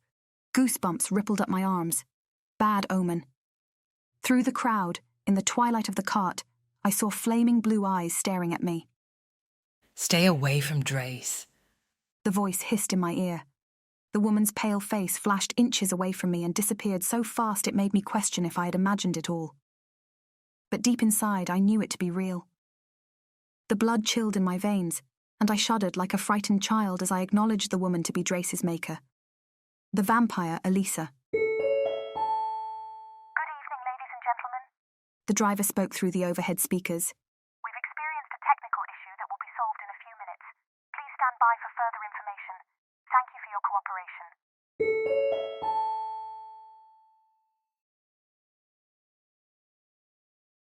Chapter 10. Flashing lights. Flashing red lights flooded St. George's Street as I walked home, wary since stepping out of the tube. Curiosity rose the closer I moved to the house. A police car, its bright turrets alight with incandescent red and blue, was standing guard at the front. Yellow tape encircled our front lawn. The pool of blood at the entrance later came to my attention, paralyzing me with dread. A tight knot built inside my throat as I stood on the sidewalk. everything happened in a blur. I could hear the policemen's muffled voices asking me myriad questions, but I could not focus on a word they said. "Where's Prim?" I mumbled, shocked to the core as I pulled away the yellow tape and climbed the front steps. The door stood wide open, the house darkened and sullen. "You cannot be here," someone said close to my ear. Out of the hallway, Mr. William appeared, strolling towards the entrance. There he stood, observing the scene, scrutinizing me.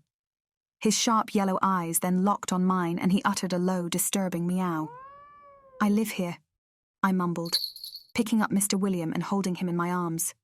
"What happened?" Turning back in search of the policeman. A man in a grey suit stood in front of me, short, sturdy, with salt and pepper hair and a white beard. "Are you related to Miss Primrose Stone?" he asked, knitting his brow. Was he a detective?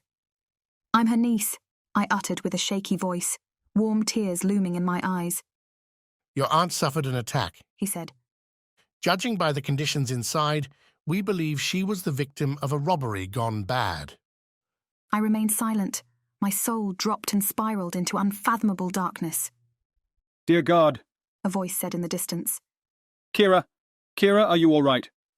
Someone held my shoulders, then wrapped me and Mr. William in a firm embrace. "We must ask you a few questions, miss," the detective said. I'm afraid that'll have to wait, old man. I knew that voice. I recognized the expensive cologne. Look at her. She's clearly in shock. Ransom pushed me back and stepped between me and the detective. Both men started to quarrel. I couldn't think, couldn't see clearly, couldn't understand the depth of the pain waiting to knock me down. Is she dead? Ransom demanded to know. The coolness of his tone made my heart shrivel. "Miss Stone was taken to the hospital," the detective said, slipping a notepad inside his jacket's pocket. "Her condition is critical." Darling.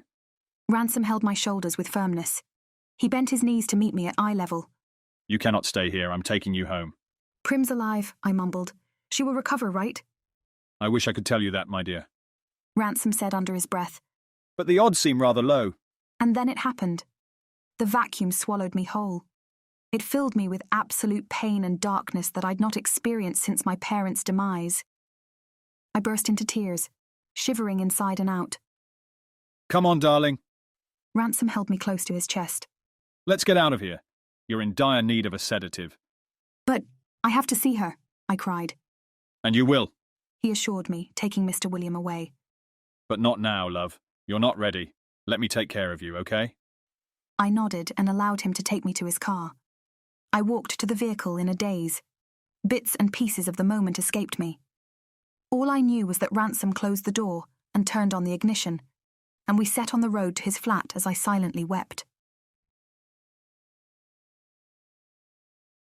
Chapter 11. A New Day. My eyes opened to soundless darkness. Little by little, my sight adapted to the lack of light. A stray beam of twilight filtered through blackout drapes. The faint light ricocheted off a crystal chandelier pending from the ceiling. I was lying on a four-poster bed. A heavy goose-down comforter pressed down against my body as a cool satin nightgown slithered on my bare legs. This wasn't my bedroom. This wasn't my house. Painful memories trickled down my mind, and what had seemed a terrible nightmare soon reshaped into the most unbearable reality. Hollowness ate chunks of my soul, one lethal bite at a time. Tears warmed my eyes and rolled down my cheeks. Dearest Prim, I must see her. My phone buzzed on the night table. The screen flashed the time, 7:55 p.m. I grabbed the phone and discovered a dozen unread messages. Mer, Kira, your house is on the 6 o'clock news. Are you all right? Mer, I stopped by your place. Where are you? Mer, you've missed all my calls. Please call me back as soon as you can. I'm worried. Still groggy from Ransom's medication, I speed-dialed Meredith. She answered on the first ring. Damn it, woman, are you okay? Was the first thing she said. Mer, I mumbled, rubbing my eyes. I'm well, I'm safe, don't worry. Where are you? She said. I harumphed. Kira? Meredith insisted. I had no choice but to speak. I'm at Ransom's. Ransom? Why on earth are you staying there? She said with a high-pitched voice. I'm coming to get you, love. You can't stay with that pig. No, I said. It's all right. He's changed. Are you being serious? Mer asked. Who am I speaking with? Is this really you? Meredith, I hesitated. He's been wonderful. Are you listening to yourself?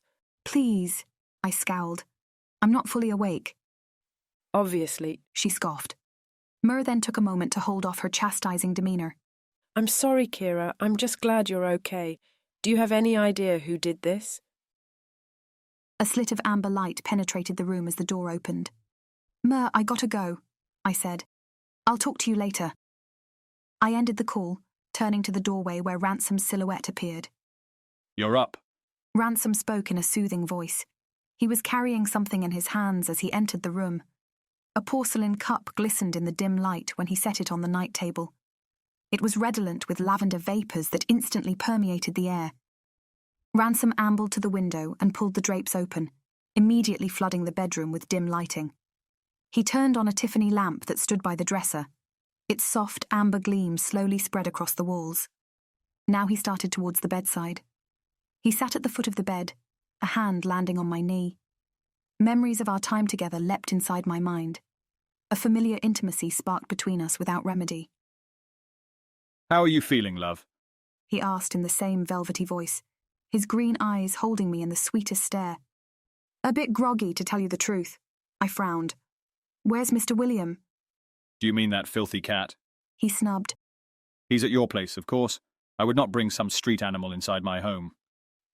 A hint of a sneer quirked his upper lip. I wanted to argue to stand up for poor Mr. William, but my mind was too drowsy to even think of a rebuttal. And what about Prim? She'd been badly hurt. Ransom, I need to see Prim. Ransom picked up the teacup and offered it to me.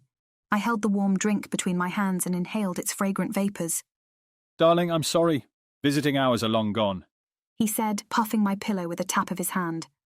I promise we'll go see her tomorrow. Can we at least call the hospital? I insisted, anxiety sinking fast in my heart. I need to know how she's doing. Well, he mumbled, raising his brow. I wasn't planning on telling you this, for fear it might upset you even further. He paused. Darling, I went to see Prim early today. You did, I whimpered, strangely relieved. At least one of us had visited my poor auntie.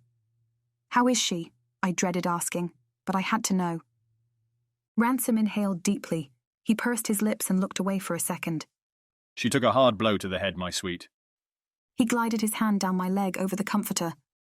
I'm afraid Prim's in a coma. The doctors aren't sure if she'll be strong enough to come back from it. Fucking hell, I whispered, tears warming my eyes' surface. Whatever medication Ransom had given me last night was slowly wearing off. Regardless, I felt like a broken doll, unable to stand or think or find the strength to react like I should as I faced this terrible news. I had to beat this lethargy and help Prim. I was a stone witch. Whatever magic flowed through my veins had to be worth something. You should know, Kira. Ransom's expression hardened. Prim's neck wounds, the circumstances of the attack, the blood loss, it all points to a specific culprit. Vampires. That only made matters worse, and it made perfect sense. This was Elisa's payback for me having messed with her son in darkness. Elisa had taken her grievances against my auntie, and now her life pended from a frail thread, and it was all my fault. Darling, I don't want to say this, but you're in danger. Ransom held my hand. You mustn't worry. I'll work a protection spell and you will be safe from those blood demons. I promise you. His voice broke off, distress clutching his throat. Gods, I should never have walked out on you.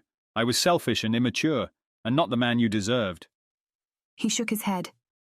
But that's all very different now. As of this morning, I've ended things with Layla. Do you mean Audrey? I asked, transfixed. He gave me half a smile. Things are going to be different this time, Kira. He pressed my hand. You'll see how much I've changed, my love. This entire ordeal has opened my eyes. I cannot possibly risk losing you ever again. Ransom, I said, stupefied by his words. When you slipped into my dream... What's that? He flinched.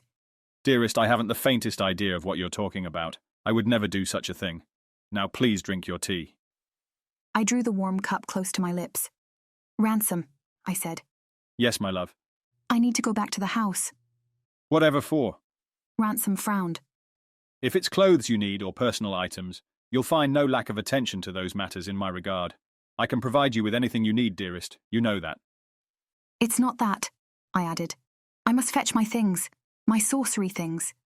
Oh, I see. Ransom immediately nodded. Of course you'll need those. I should have brought them with me. I don't know what I was thinking. That's all right, I said dryly, folding my hand over his. We'll pop by the house tomorrow. I'd rather we go now, I said, heaving a sigh. I'd like to work a spell to help dear Prim. Right. Ransom paused. Do you need help getting dressed? I think I can manage, I whispered, still amazed at Ransom's transformation. Perhaps the possibility of losing me had truly shaken him into a better version of himself. All right, then. He rose from the bed. I'll wait for you downstairs. The minute he walked out the door, I took a sip of the lavender tea and set it aside, ready to get dressed and start acting instead of reacting to this wretched tragedy. Chapter 12. Let me in. Curses had a funny way of acting. They were dreadful means to achieve one's desires, but invariably they took a toll on the one who cast them. It relieved me to find that yellow tape no longer surrounded my home's entrance. The rain had washed off the bloodstain from the front steps. I opened the door with heightened awareness, careful to identify any foreign presence inside. My auntie's magic safeguarded our home, but with her wounded, Prim's protection was withering. We were as vulnerable as any ordinary human walking through that threshold. Ransom ambled inside with a confident strut, too familiarized with my home's distribution. It was perfectly understandable. We'd spent our fair share of hours within these walls back when we used to date. Without saying a word, he stood at the center of the hall. He rolled up his black sweater's sleeves, revealing the magic tattoos that inked his forearms. Ransom then clenched his fists and closed his eyes, proclaiming a powerful spell. As he spoke the words, a gust of cold wind rushed through the hall, lifting a bank of fog that scurried through the house at a quickened pace. This should be enough to protect us while we're here, he said, dusting off his hands as he swept the hall with a quick glance. Thanks, I mumbled, hugging my arms. Witnessing Ransom's display of power had been one intimidating sight. I had no doubt that his magic would spare us from suffering any vampire attack. The sole thought of Elisa coming near me again made me shudder. Mr. Williams' jingle bell chimed. He was sitting at the top of the stairs, looking down at us with his usual mocking stare. Hello, Mr. William, I said. I'm glad to see you're well. Mr. William got up and wiggled his tail, suspicious as he cocked his head and glared at Ransom. That stupid animal, Ransom mumbled, entering the parlour. He's a nice man, I wanted to say, but then I'd have to explain the full story, so I followed Ransom instead. I'll wait for you in here, Ransom said, plummeting on the couch. He picked up the remote control and turned on the television. You take your time, my sweet. Let me know when you're ready to leave. I will. I nodded, stepping out of the room. It was comforting not to go through this painful time alone. Ransom was a familiar face, one of my own, a warlock. I'd refused his offer to continue our friendship after the breakup, and perhaps that's where his resentment had started. But I could not deny that in the last few hours, he'd shown me nothing but kindness. He'd proven himself as the most dependable man, a shoulder to lean on when I needed it the most. This was the man I'd once fallen in love with. I stopped at the kitchen's doorway. My heart shriveled as I stared at the piles of broken plates, shards of glass, and torn pages from Prim's old cookbooks. Why would anyone create such a mess?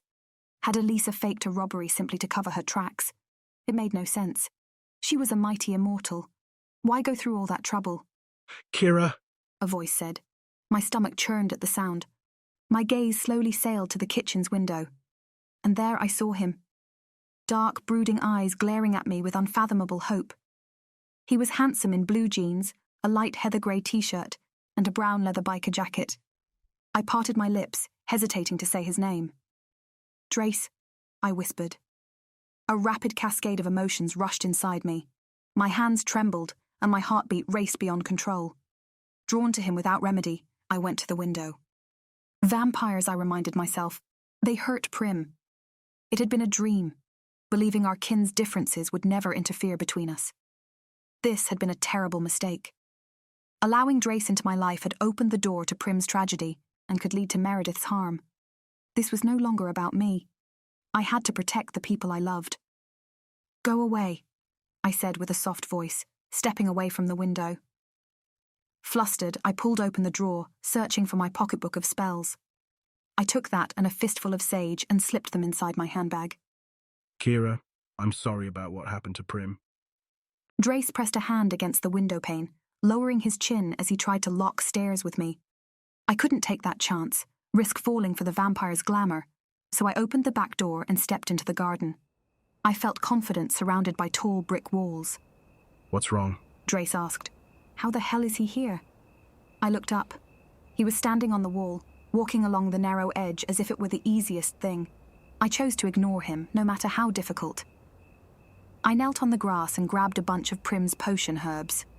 Rosemary, peppermint, a handful would do. Will you talk to me, Kira? This time he sounded desperate. I hated everything about this situation. Leave now, Drace, I said, looking up again. The full moon's pale light filtered between dark clouds and outlined his silhouette. Do you mind telling me why you're treating me like this? He had the nerve to ask. Furious, I got on my feet. I should kill you for what you've done, but I cannot, I stammered. You're damned immortal. I don't ever want to see you again. Saying those last words broke my heart. Tears blurred my vision. Drace shook his head. He dashed around the top of the wall and stopped above the garden's gate. He then leapt off and landed behind the gate as gracefully as Mr. William would. He grabbed the iron bars and shook the gate in an effort to bring it down. But Ransom's spell prevented him from doing that, as well as blocking him from every possible point of entry. Kira, he said, restless. Please listen to me. His sole presence lured me closer, like the flute's melody that charms the snake. A voice spoke inside me, instigating me to run to his arms, and I wanted to do it, but my body would not move. An unseen force pinned me to the ground. Whatever you think I did, I didn't. He assured me with a soothing tone. I swear I had no part in this. I made you a promise, remember? What about your maker? I whispered, spilling hurt in every word. Something rattled inside Drace right then. His eyes widened with dread, and then I knew. Filthy vampire. I can sense your rancid presence a mile away. Is he bothering you? Ransom came out of the kitchen's back door. Low-level blood demon, leave now before I curse you. Disbelief rose on Drace's face. Him? He said with a frown, pointing at Ransom. You're with him? Furious now. God damn it, Kira. Let me in! He pounded on the door hard. Those last 3 words pierced my soul like the sharpest fangs. I'm warning you, Ransom said, taking his hands to his hips. Leave the premises now or things will get ugly. Any signs of anger slowly vanished from Drace's expression. Kira. He stepped back, wounded. Drace, I mumbled, gathering my bag. Ransom scoffed, rolling his eyes back. Oh, what the hell? I'll do it anyway. He raised his open hand and flashed his palm at Drace, and as he did it, his eyes lit up with spectral green flames. Ransom, don't do this, I cried, fearing for Drace's safety. But he moved forward, speaking the words that would seal Drace's fate. Ashes to ashes, dust to dust. The vampire inside you dies after dusk. A curse, I mumbled, appalled. Why would Ransom resort to such heinous magic on a whim? Drace's stare shifted from Ransom to me, unaware of the harm that had just befallen him. There had been no flashing lights, no furious flames bursting out of Ransom's hand. There had been no need. Most curses did not call for such theatrical displays. The vilest magic often worked through simple words, provided they were the right ones. I seized Ransom's arm, lowering his hand fast, and he laughed it off as it was useless. The words had been spoken, and nothing could take them back. I can't believe this, I said, stepping away from Ransom. Why did you do it? Tears loomed in my eyes. No need to thank me. I will do whatever it takes to protect you, my love. Ransom said with an air of indolence. Fury burned through me and sizzled on my skin. I am not your love, I muttered, stepping away. You've gone too far. You won't love me. Fine. Ransom dusted off his hands. I tried being nice. I've wasted enough time in this petty nonsense. He seized my hand and dragged me inside the house. Kira! Drace growled. Let me go, I cried, fighting to become free from Ransom's hold. Let me go, damn it! He pushed me into the kitchen. I stumbled and landed on the tiled floor. Where's the key? He demanded, looking down at me. Outside, unable to break through Ransom's spell, Drace called my name in a rampant rage. The key? I frowned. The words summoned back the memory of that dream, the one where Ransom had appeared. He'd asked the same question then. What key? I asked, shaking my head. You know perfectly well. Ransom said, furious as he rummaged through the kitchen's drawers. The key to the vault at the Teahouse. A vault? Do not pretend you don't know Prim keeps all manner of magical oddities in that vault. He spat. Why else would she run a teahouse? It's a front meant to deceive mortals. Gradually, I got on my feet, trying to stay outside Ransom's visual field. What's in that vault? I said, backing up against the counter. My elbow bumped into something hard. I looked back. Prim's antique cauldron. Play the fool all you want, Ransom said, getting on his knees. He opened a cabinet and started searching inside. My mother has been fussing about that wretched book for years. She even made me date you, hoping that would bring me closer to it. But one can only pretend so long. A book? My lips parted, shocked by Ransom's revelation. That's why Lara has been trying to buy the store, I mumbled. Yeah. You'd think you'd get a hint. He muttered, dipping an arm into the cabinet. Gods, I even tortured Prim to get it. And still she wouldn't talk. That was you. I flinched, aghast. You attacked Prim. My fingernail scratched the cauldron as Prim's words echoed in my mind. Cast iron, only the best for us stone witches. Mr. William fell on the counter next to the cauldron, his yellow eyes fixed on me, his upright tail waving conspicuously. In silence, Mr. William cocked his head and laid a paw on the cauldron.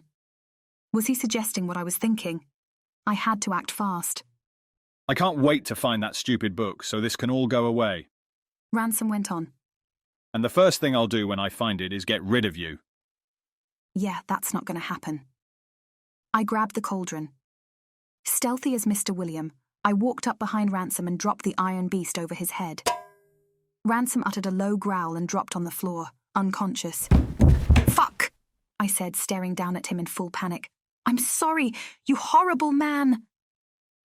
Mr. William's necklace chimed as he moved closer. He stood beside Ransom and meowed. Right, I mumbled, shaking off the shock after what I'd done. I picked up Mr. William and held him close. We're getting out of here, and this time, you're coming with me. Kira? Drace said, standing behind the kitchen's window. Are you all right? Meet me at the gate. Heart pounding hard against my chest, I ran to the doorway. Drace!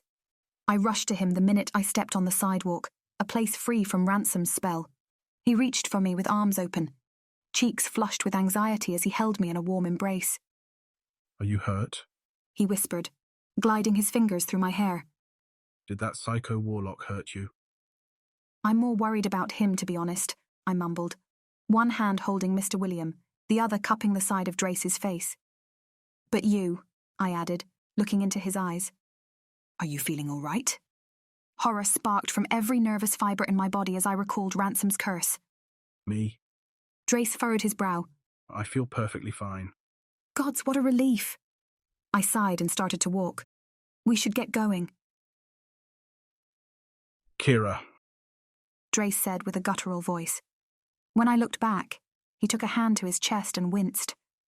What is it? I let go of the cat and placed both hands on his chest as a natural reflex, hoping to heal him. What are you feeling? I can't explain it. He grimaced, now taking a hand to the back of his neck.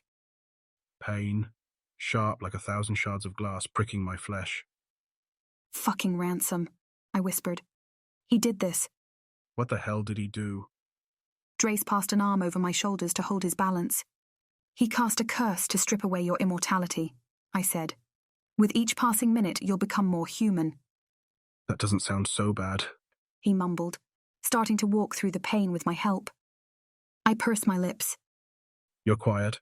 Why are you quiet, Kira? Drace said, coming to a full stop. That can't be good. How should I explain the lengths of Ransom's curse? There was no sensible way to say it, so I just went ahead. When you became a vampire, you renounced life, I began. Little by little, the curse will take away your preternatural gift until there's nothing left. You will be dead by midnight if we don't act fast. Bloody hell, Kira. His eyes widened in shock. You're no good at shilly-shallying about things, are you? I'm sorry. Nah, don't be. He swallowed hard. Can you break this curse? The answer was I had no idea. I'd never faced this type of dark magic. Perhaps Prim could do something, but she was in a freaking coma. Ransom spoke of a powerful grimoire hidden in my family's tea house. I mumbled. Ancient grimoires can perform miracles. Then we should get to the tea house. I took out my phone and pressed the speed dial. I'm going to need help, I said, holding the phone against my ear. But Prim's at the hospital. Drace said. I have someone else in mind. I held his hand. Don't worry. She's family too. Family? Drace mumbled with a vacant gaze. I think I'll give mine a call.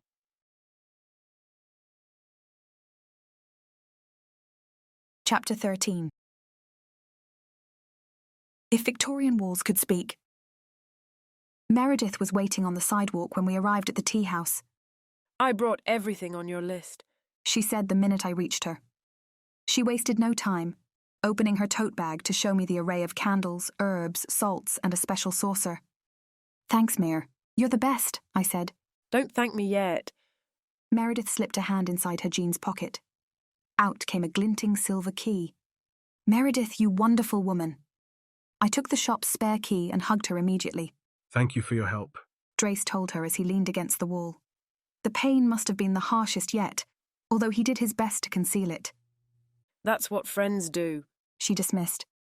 We stick through thick and thin, right, Kira? Always, I said, turning the key in the lock. Drace and Meredith huddled behind me as I opened the door. But the shop was pitch dark, so I stopped to glide my hand on the wall, searching for the light switch. Finally, I found it and pulled. The crystal chandeliers slowly grew alight, filling the tea house with a soft amber radiance that spilled over every armchair, table, and antique sofa in the room. The light also revealed a man sitting on a wingback chair. His relaxed poise remained unchanged by our presence. Bloody hell! I stepped back, but Drace moved further inside. Alexander, you made it, he said, trudging to meet his vampire friend. The blood drinker got on his feet. He practically catwalked to meet Drace, dashing in dark denim pants, a grey pullover, and a brown aviator jacket. He leaned towards Drace, intrigued as he scanned him with a quick glance. Alexander bit his lower lip before speaking. Is it true, then? He said, holding Drace's shoulders. Did a witch do this to you? Can witches strip away our immortality? Drace shook his head. They can, but their magic takes our lives as well. It was a warlock, I intervened with a low voice. I don't think it makes any difference now, hun. Myrrh whispered in my ear. I nodded in agreement. But still. Did you tell her? Drace asked the vampire Alexander. I did. Alexander glided his firm hand over Drace's jawline. She cares about you only too much, as do I. We'll do everything in our power to save you from this curse. Do you understand that? He said, narrowing his fierce eyes. Drace lowered his head and sighed. Did you honestly think I wouldn't come? A woman's silhouette appeared out of the room's remaining shadows. I knew that voice. It sent shivers down my back. Elisa. Drace gave her a lopsided grin. He drifted into a chair, a grimace of pain looming on his face. She was imposing in black leather pants and tall boots. A zipped-up black leather jacket hugged her narrow waist. Her jet-black hair fell down her shoulders with natural waves that glistened in a dark maroon shade under the shop's lights. I don't want to say I told you so, my darling, she began. Then don't, Elisa. Alexander smoothly said, gliding a hand on her waist. A rather intimate gesture. How can we be of assistance? He now turned to me. For a second there, I felt like a surgeon about to perform a critical operation. All eyes fixed on me, waiting for orders, as it were. Talk about pressure. I need to find a trapdoor, I told him. There's a hidden vault somewhere in here. I need to get to that vault. A hidden room? Elisa said, stepping to the centre of the shop, hands on her waist as she swept the place with an appraising stare. She paced behind the counter, smoothing her delicate hand on the Shields green wallpaper. This is a Victorian building. Elisa examined the wooden panels. Ah, if Victorian walls could speak, what secrets they'd tell us. Fascinated as she moved, Her knuckles tapped the walnut boards that stretched across the wall's lower half. She did this for a while, until the knock sounded different. Hollow. Here we go, she said, getting on her knees. Elisa tossed her long hair back, graceful as a dancer. Then with both hands, she studied the panel, finally pushing it inwards. The sudden noise of a lock popping echoed inside the wall, followed by a metallic shift, like that of a latch moving. The walnut board shifted to the side, revealing a small passageway. Elisa's piercing blue eyes lit with amusement when she turned to us, her expectant audience struck with amazement. She then looked inside the hidden chamber. I see stairs, she said. Elisa got on her feet, sweeping off dust and lint from her jacket. I bet there's a secret room at the end of those stairs, and in that room you will find your treasure. I stood in awe of this female vampire, my mouth agape, my eyes widened. How on earth did you know? I had to ask. Elisa gave me a witty stare, genuinely pleased, perhaps even flattered. 3 centuries in the blood come with their perquisites, she said, shrugging her shoulders. I could have sworn at that moment that a glimpse of the woman's personality shone through the armour of indolence. Step out of the shop now and you will be spared. A male voice called outside. Oh, damn, I muttered, looking through the window. There he was, standing across the street, wrapped in a stylish black peacoat, wearing the same black sweater and trousers. His hair looked a bit messy, but I spotted no traces of blood on his head, which I took as a good sign. It's Ransom. He's alive. That hideous pig, Meredith said through clenched teeth. What does he want now? He wants my family's grimoire, I said under my breath. And he's mad as hell. How do you know that? Alexander stood beside me, peering through the drapes to catch a glimpse of the warlock. I gave him a quick stare. I might have accidentally dropped a cauldron on his head. I pursed my lips and raised my brow. Yeah. Sorry, not sorry. Way to go, Kira. Meredith cheered, pleasantly surprised.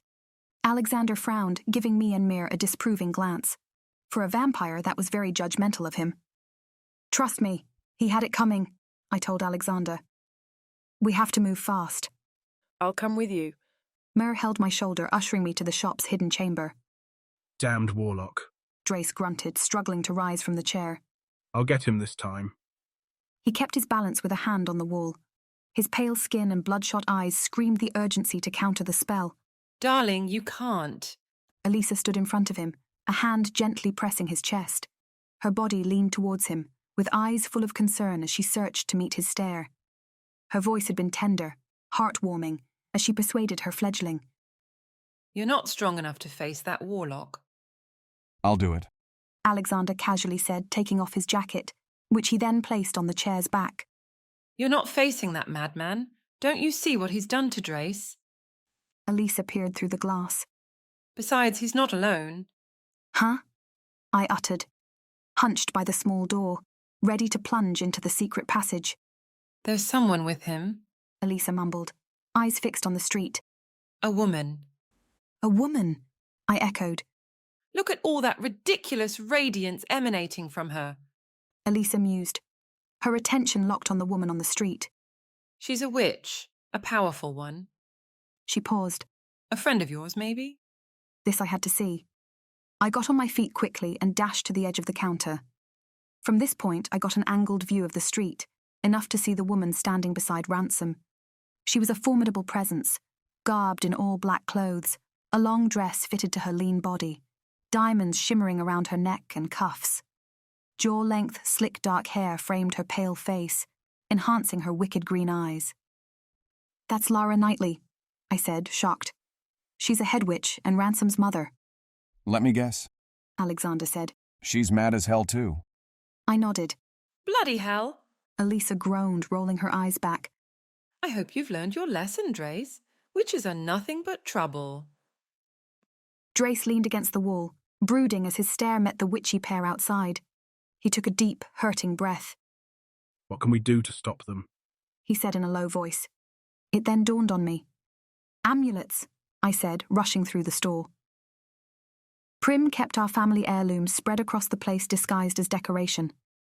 Dashing from one corner to another, I gathered 4 precious necklaces from which pended special stones, ritualized to protect against dark magic. "These will keep you safe," I said, handing one to each of the vampires. "Meredith, you'll need one too." This is the last one. Mer said, concerned as she stared at the pendant in her hand. What about you? "I'm a stone witch," I said. "By the time I get that grimoire, they'll be the ones who need protection." "We have no quarrel with your vampire friends," Lara said, daunting as she stood in the middle of the empty street. "You may go, kin of the dark blood. We will not harm you." Silence spread in the room. The vampires exchanged furtive glances, probably weighing Lara Knightley's offer. Now let's not do anything rash. Alexander whispered.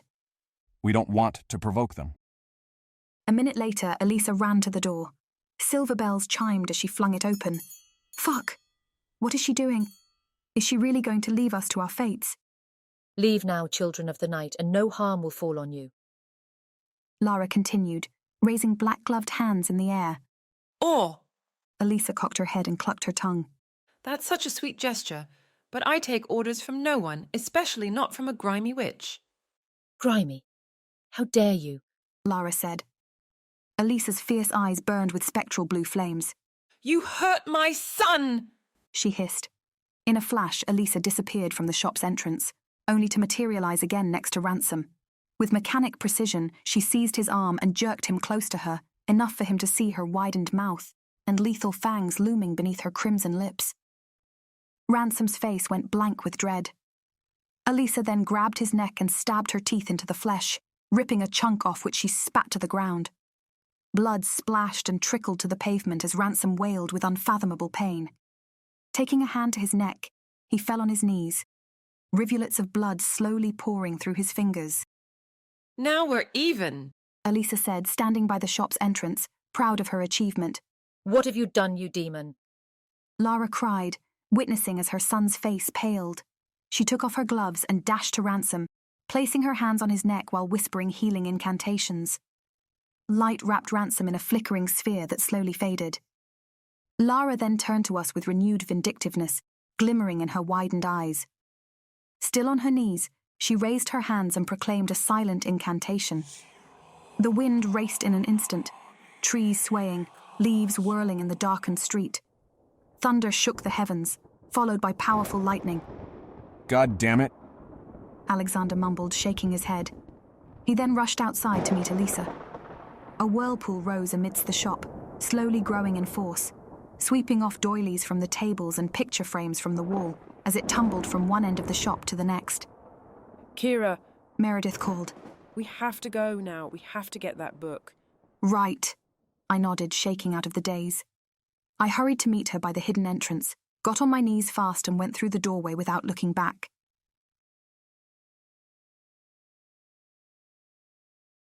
Chapter 14. Prim's Secret Vault. The shaft's pitch darkness faded. Once I reached the other side, I stood up, noticing the spacious chamber with a quick glance. Cobwebs covered the tall ceiling and dusty brick walls. I spotted no ornaments or furnishings, nothing but a narrow wooden stairway, too worn out with time to consider safe. But it was the only way up, so I pushed forward. I glided my hand on the sandy rail and began to climb the steps. Why would Prim keep this place secret? Meredith whispered as she followed. I shook my head. I'm sure I don't know, I said. I just hope to find that book and find a spell to save her and Drace from Ransom's evil. That hideous pig, Mer hissed. We reached a small landing at the top of the stairs. A door with crooked wooden planks stood before us. I pulled from its ancient iron lever and opened it, eager to discover what lay inside Prim's secret vault. It was dark.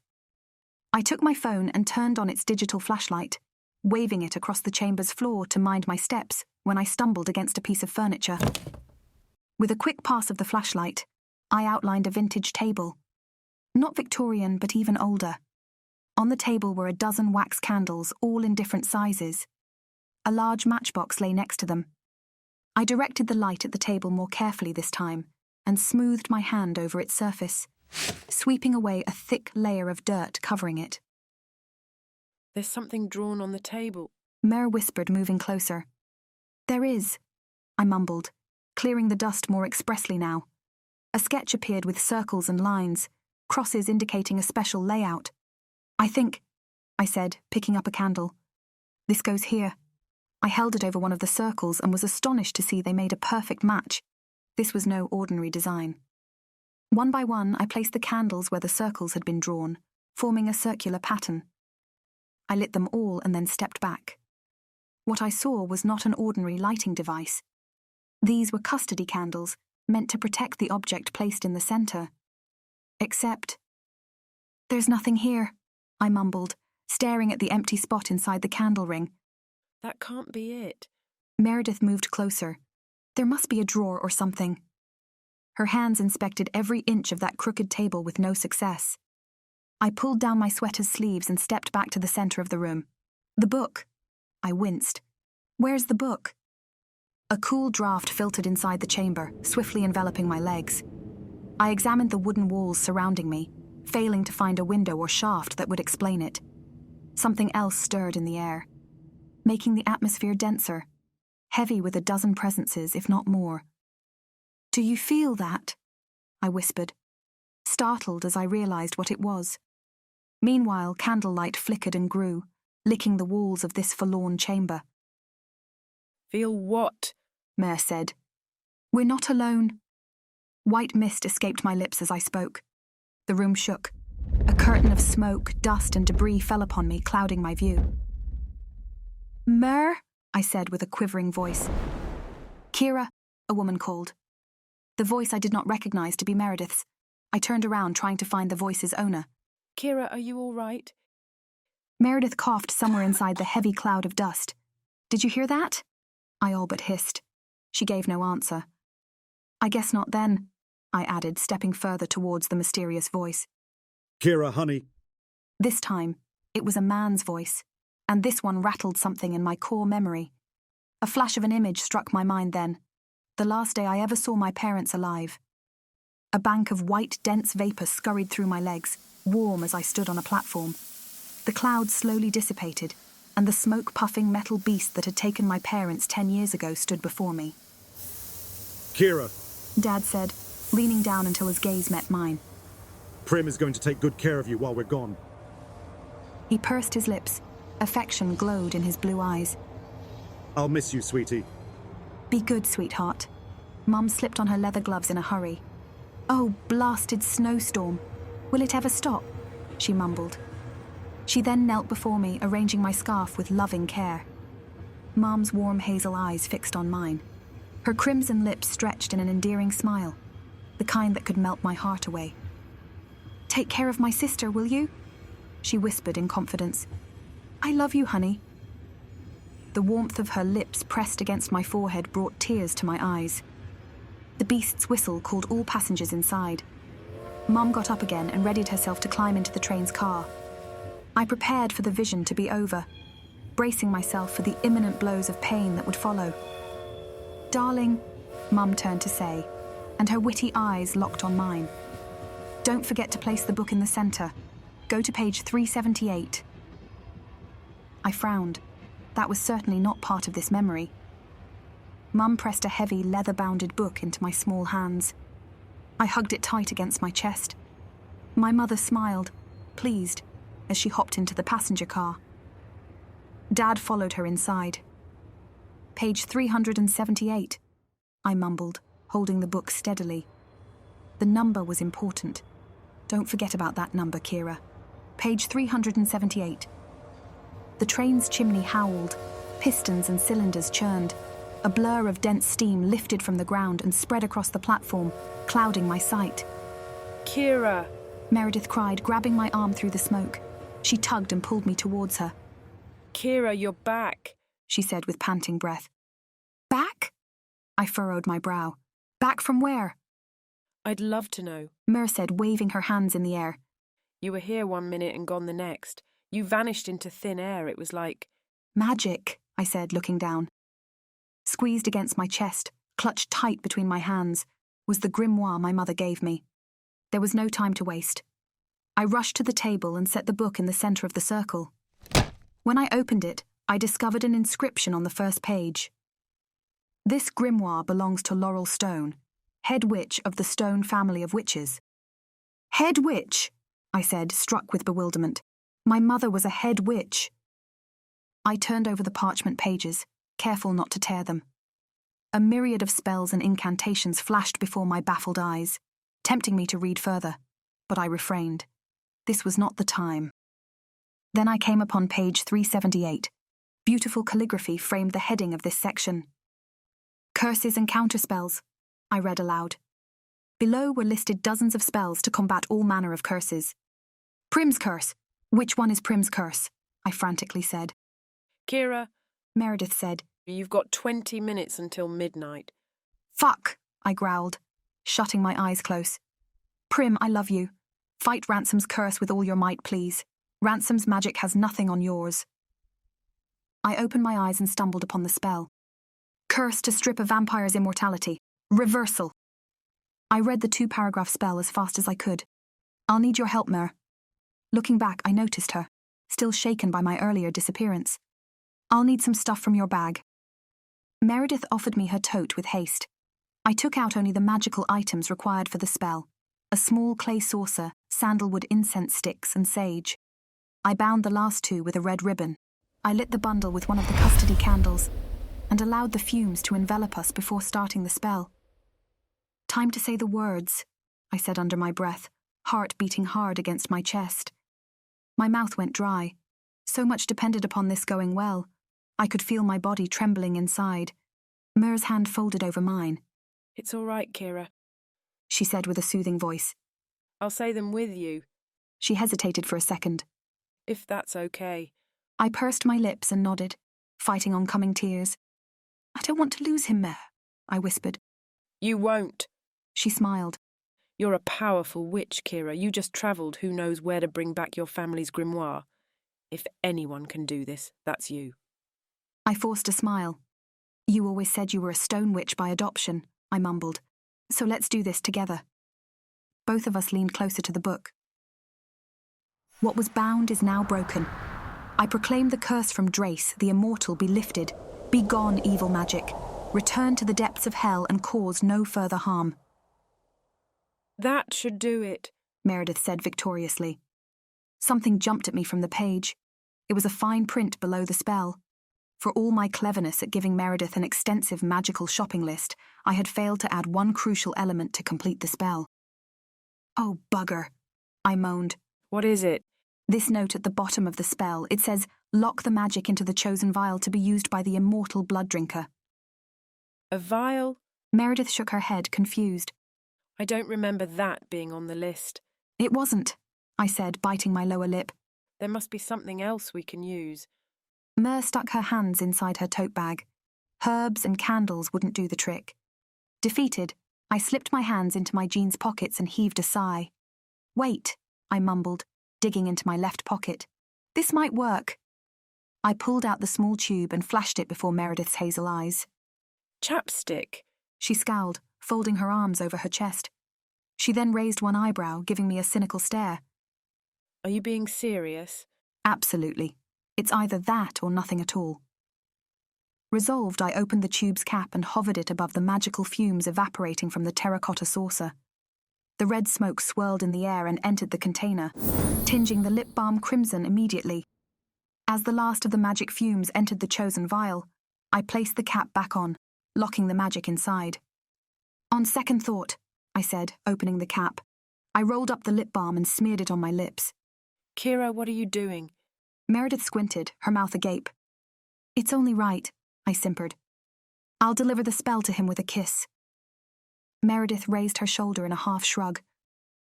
Or you could just give him the chapstick. I'm being practical.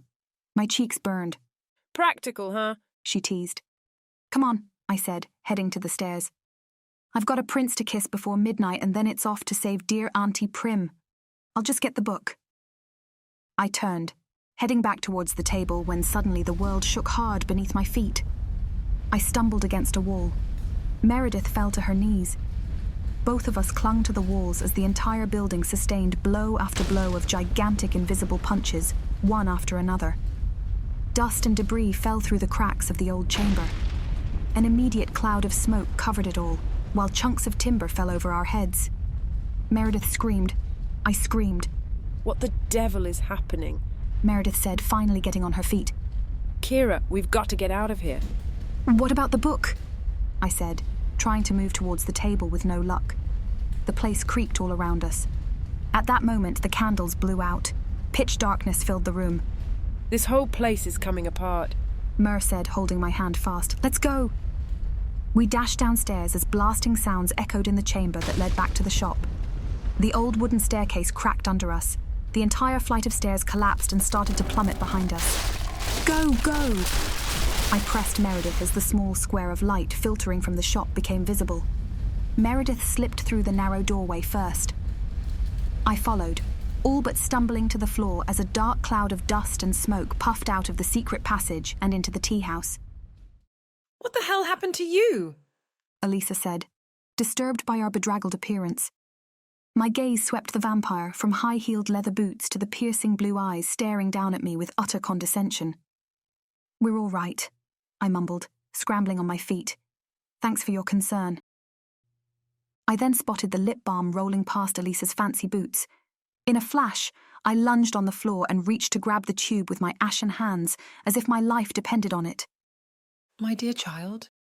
Elisa raised an eyebrow. Chapped lips are the least of your problems. Fuck, I said under my panting breath, rolling on my back.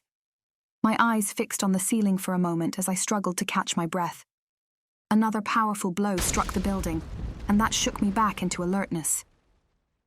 I got on my feet at once but nearly fell over as I drank in the scene playing out before my eyes. Shattered glass and dust spread across the shop. Tattered chairs and split tables turned over and scattered in the room. Spectral fire burned the entrance and the trees outside the shop, columns of black smoke rising in the evening air. The tea house. It was a war zone. Chapter 15. War Zone. Elisa. Alexander called, crouched behind one of the overturned tables. It's starting again. Take cover. The female vampire's eyes widened as she stared down at me. In a flash, she vanished right before my eyes and reappeared huddled next to Alexander. What the devil is happening? Meredith asked, hiding quick behind a knocked-down bookcase. That Lara woman. Alexander winced as a bolt of magic struck the table that secured them. She's fucking mad. That's hardly surprising, I grunted, crawling closer to the shattered window, hoping to catch a glimpse of the evil pair outside. It runs in the family. I'd be a little pissed off too if someone had bitten my son's throat. Meredith argued from her post. She deserved nothing less, Elisa hissed, throwing her a frosty look. I peered through the window. A ball of magic fire headed straight to my face. I ducked quick and covered my head, sustaining the blow as it shook the building to its very foundations. A few seconds passed, and the movement stopped. Again, I took one quick look. There was Lara, standing across the street, casting balls of spectral fire as if this were the World Series. Standing next to her was Ransom, his neck and pullover drenched in blood with no visible wound. Lara's magic had been strong and healed him. But my heart sank fast as I saw Drace, a prisoner in Ransom's hold, too weak to fight back as the curse slowly ended his life. No, I cried, running to the doorway. They have Drace. How the hell did that happen? Meredith grabbed my arm, all but dragging me back to safety. I guess your lucky charms were faulty. Elisa sneered, ripping off the pendant I'd given her. She tossed the necklace to me. The precious heirloom landed on my hands. I studied it carefully between my fingers, then held the stone against the light. There was something different about the quartz's quality. It lacked brilliance and transparency. It made no sense unless... My eyes flew open. Oh, hateful pixies, I growled. They switched the magic heirlooms with the replicas. Pixies?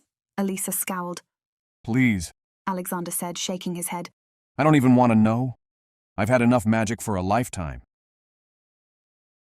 The shop's grandfather clock chimed, an ominous gong that announced the third quarter. Time was of the essence. I swallowed hard as I leaned my back against the wall. Lara, I said, sliding towards the doorway. This is a witch's affair. I paused. Let Drace go, I'm terribly sorry about all this, dear Kira. Lara said with a posh accent. Give me the grimoire, and I'll let the vampire go so he may die in your arms. Mother. Ransom scowled. I'm sorry, Pumpkin, but I really want that book. You understand, don't you? Lara said, cupping her son's chin with her delicate hand. But I don't want to. Ransom argued, dropping Drace's weakened body next to the lamppost. Oh, darling, do not fret. He's almost dead anyway. Look at him. Lara pointed at Drace. His skin was ashen. The preternatural light that beamed from him had dimmed. He was no longer conscious. That's not enough. I want to see him die before my very eyes. Ransom's lips quivered with a sour smile. No one is dying tonight, a voice said. An unusual calm spread amidst the vacant street. The black smoke dissipated in the night. The licking flames receded until they disappeared. A gust of cool wind rushed through the street, sweeping a low bank of fog. And from that fog, a silhouette emerged. A woman, 5.5 feet tall with a curvaceous figure. Blonde, wavy hair rippling down her shoulders, deep green eyes sparkling in the darkness like glittering jewels. My heart swelled with joy as I laid eyes on her again. Primrose, what on earth are you doing here? Lara asked. Aren't you supposed to be dying at the hospital? You would have liked that, wouldn't you, Lara? Prim said, rolling up her sleeves as she strutted out of an alley into the street. And you, Ransom, and next time you try to bump off a witch, make sure to pick one that doesn't outwit you. Leave him alone. Lara stepped between them. You've got to be the bravest witch in the world to dare set foot in here, she said with a smug tone. Either that or you're absolutely foolish. Give Mum the book, Prim, so we can all go home. Ransom whined. No, Prim said in a matter-of-fact tone. What the devil are you saying? He scoffed, perplexed. You've hurt my family enough. Prim pursed her lips. It's about time someone taught you a lesson. Lara laughed, a wicked, resonant laughter that echoed in the silent street. You're a simple, low-class witch. You are no match for my powers, she said. Are you honestly planning to stop me? Folding her arms over her chest. I wouldn't dream of taking you on by myself, Lara. Prim moved back. Out of the fog, 12 silhouettes lined up behind Auntie Prim. One by one, I recognized the faces stepping out of the fog. I had seen them often at home, especially on book club night. The Coven witches, I whispered in awe. What are you doing? Lara nervously said, her gaze shifting from one witch to the next. A coup? Don't be ridiculous. The witches held hands fast. Together they marched forward, a single chain of powerful females, fearless as they opposed Lara Knightley and her mischievous son in an unprecedented confrontation. Mother? Ransom's shaky voice broke off. Prim and the 12 witches hummed a spell. It started as a low croon that softly dispersed in the night. Ancient Celtic words weaved into the melody. The chain of witches soon encircled the Knightleys as the incantation continued. A low bank of fog emerged from the pavement, condensing fast inside the magic circle that contained Lara and Ransom. Mother, do something. Ransom balled his fists, restless. I can't. Lara cried, stricken with grief. My powers, they're not working. She opened her hands, struggling to project enough spectral fire to attack. However, not a spark burst through. The chant suddenly ended. The Coven witches unlocked hands, and the fog scattered and dissolved into the ether. One by one, the witches walked away, disappearing into the evening as mysteriously as they'd come. Only Prim remained. The purest sympathy twinkled in her eyes as she observed the Knightleys. Lara sobbed bitterly. Ransom ambled back and forth, confused. You can come out now, Prim said, turning to the Teahouse. They cannot hurt you anymore, or anyone else for that matter. A low giggle escaped her lips. Prim was back, and I could not have felt happier to see her again, but Drace still needed my help. I looked at my wristwatch. 11:59 p.m. Drace! I dashed across the vacant street to meet him. My heart broke as I witnessed life gradually abandoning him. The minute I reached him, I knelt to hold him in my arms.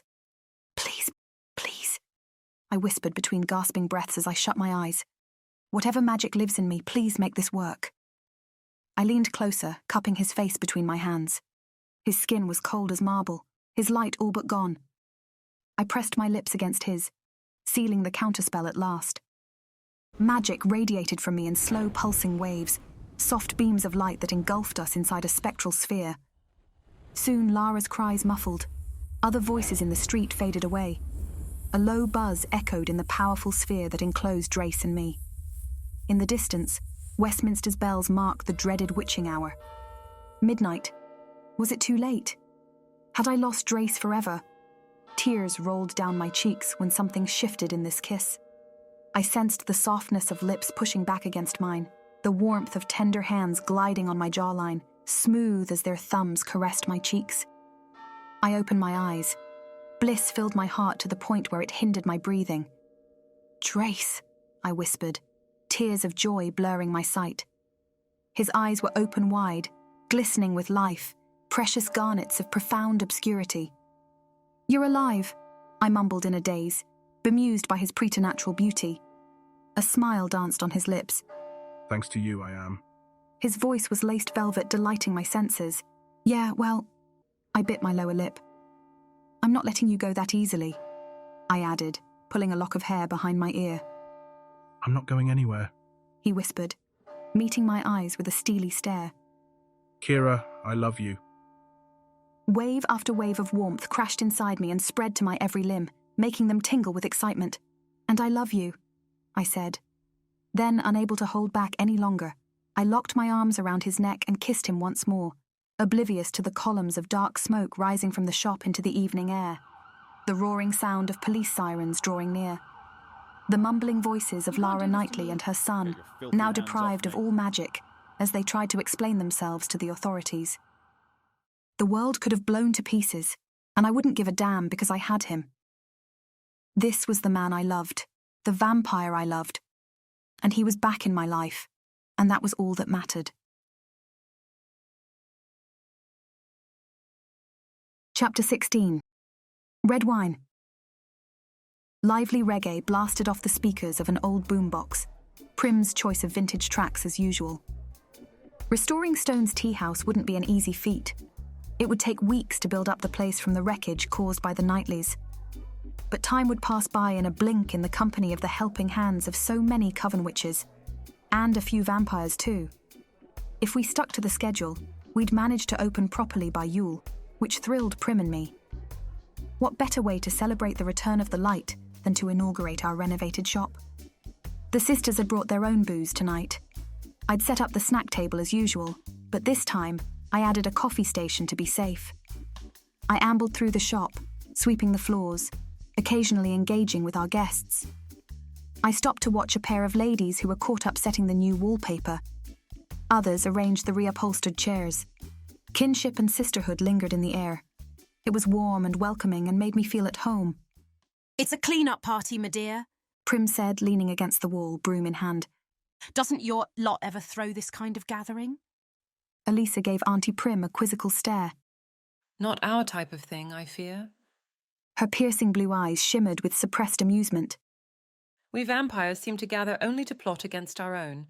Occasionally we'll organise a special hunting spree. My jaw all but dropped as I stared at the centennial vampire chit-chatting with my aunt. It was unthinkable that a blood drinker and a witch would ever socialise so casually. But there it was. And it was amazing, and a little disturbing too. I moved further inside the room, sweeping up dust and shards of glass on the way. But as I tried to concentrate on my assigned task, sparks of many conversations reached my ears. However, one voice outshone the others. "You want to choose only the best, but you also want to please your own palate," Alexander said. He stood behind the refurbished counter, a bottle of red wine in his hand. Half a dozen witches gawped at him, captivated by his charm as he explained the finest details of enology. "I, for instance, cannot pass on a good California Cabernet, but this one, I think, will please you in particular." He flashed the bottle's label at the ladies. Witching hour. How shrewd. Alexander sure knew how to win a crowd. He opened the bottle with swift agility, his every move graceful and calculated to delight his audience. "Kira, darling," a woman's voice said. I turned to meet a vivacious 5-foot woman with auburn hair and round glasses. Her beady dark eyes stared at me with endearment. "Judy," I said, wrapping my arms around her. "I'm happy you came." "You know my husband," Judy added, elbowing the tall man standing next to her. He was dashing in a navy suit, salt and pepper hair styled to perfection, truly a James Bond type of fellow. The 6-foot man looked down at me. He dipped his hand into his jacket's pocket and then slowly extracted a curious object, a silver Jingle Bell cat collar.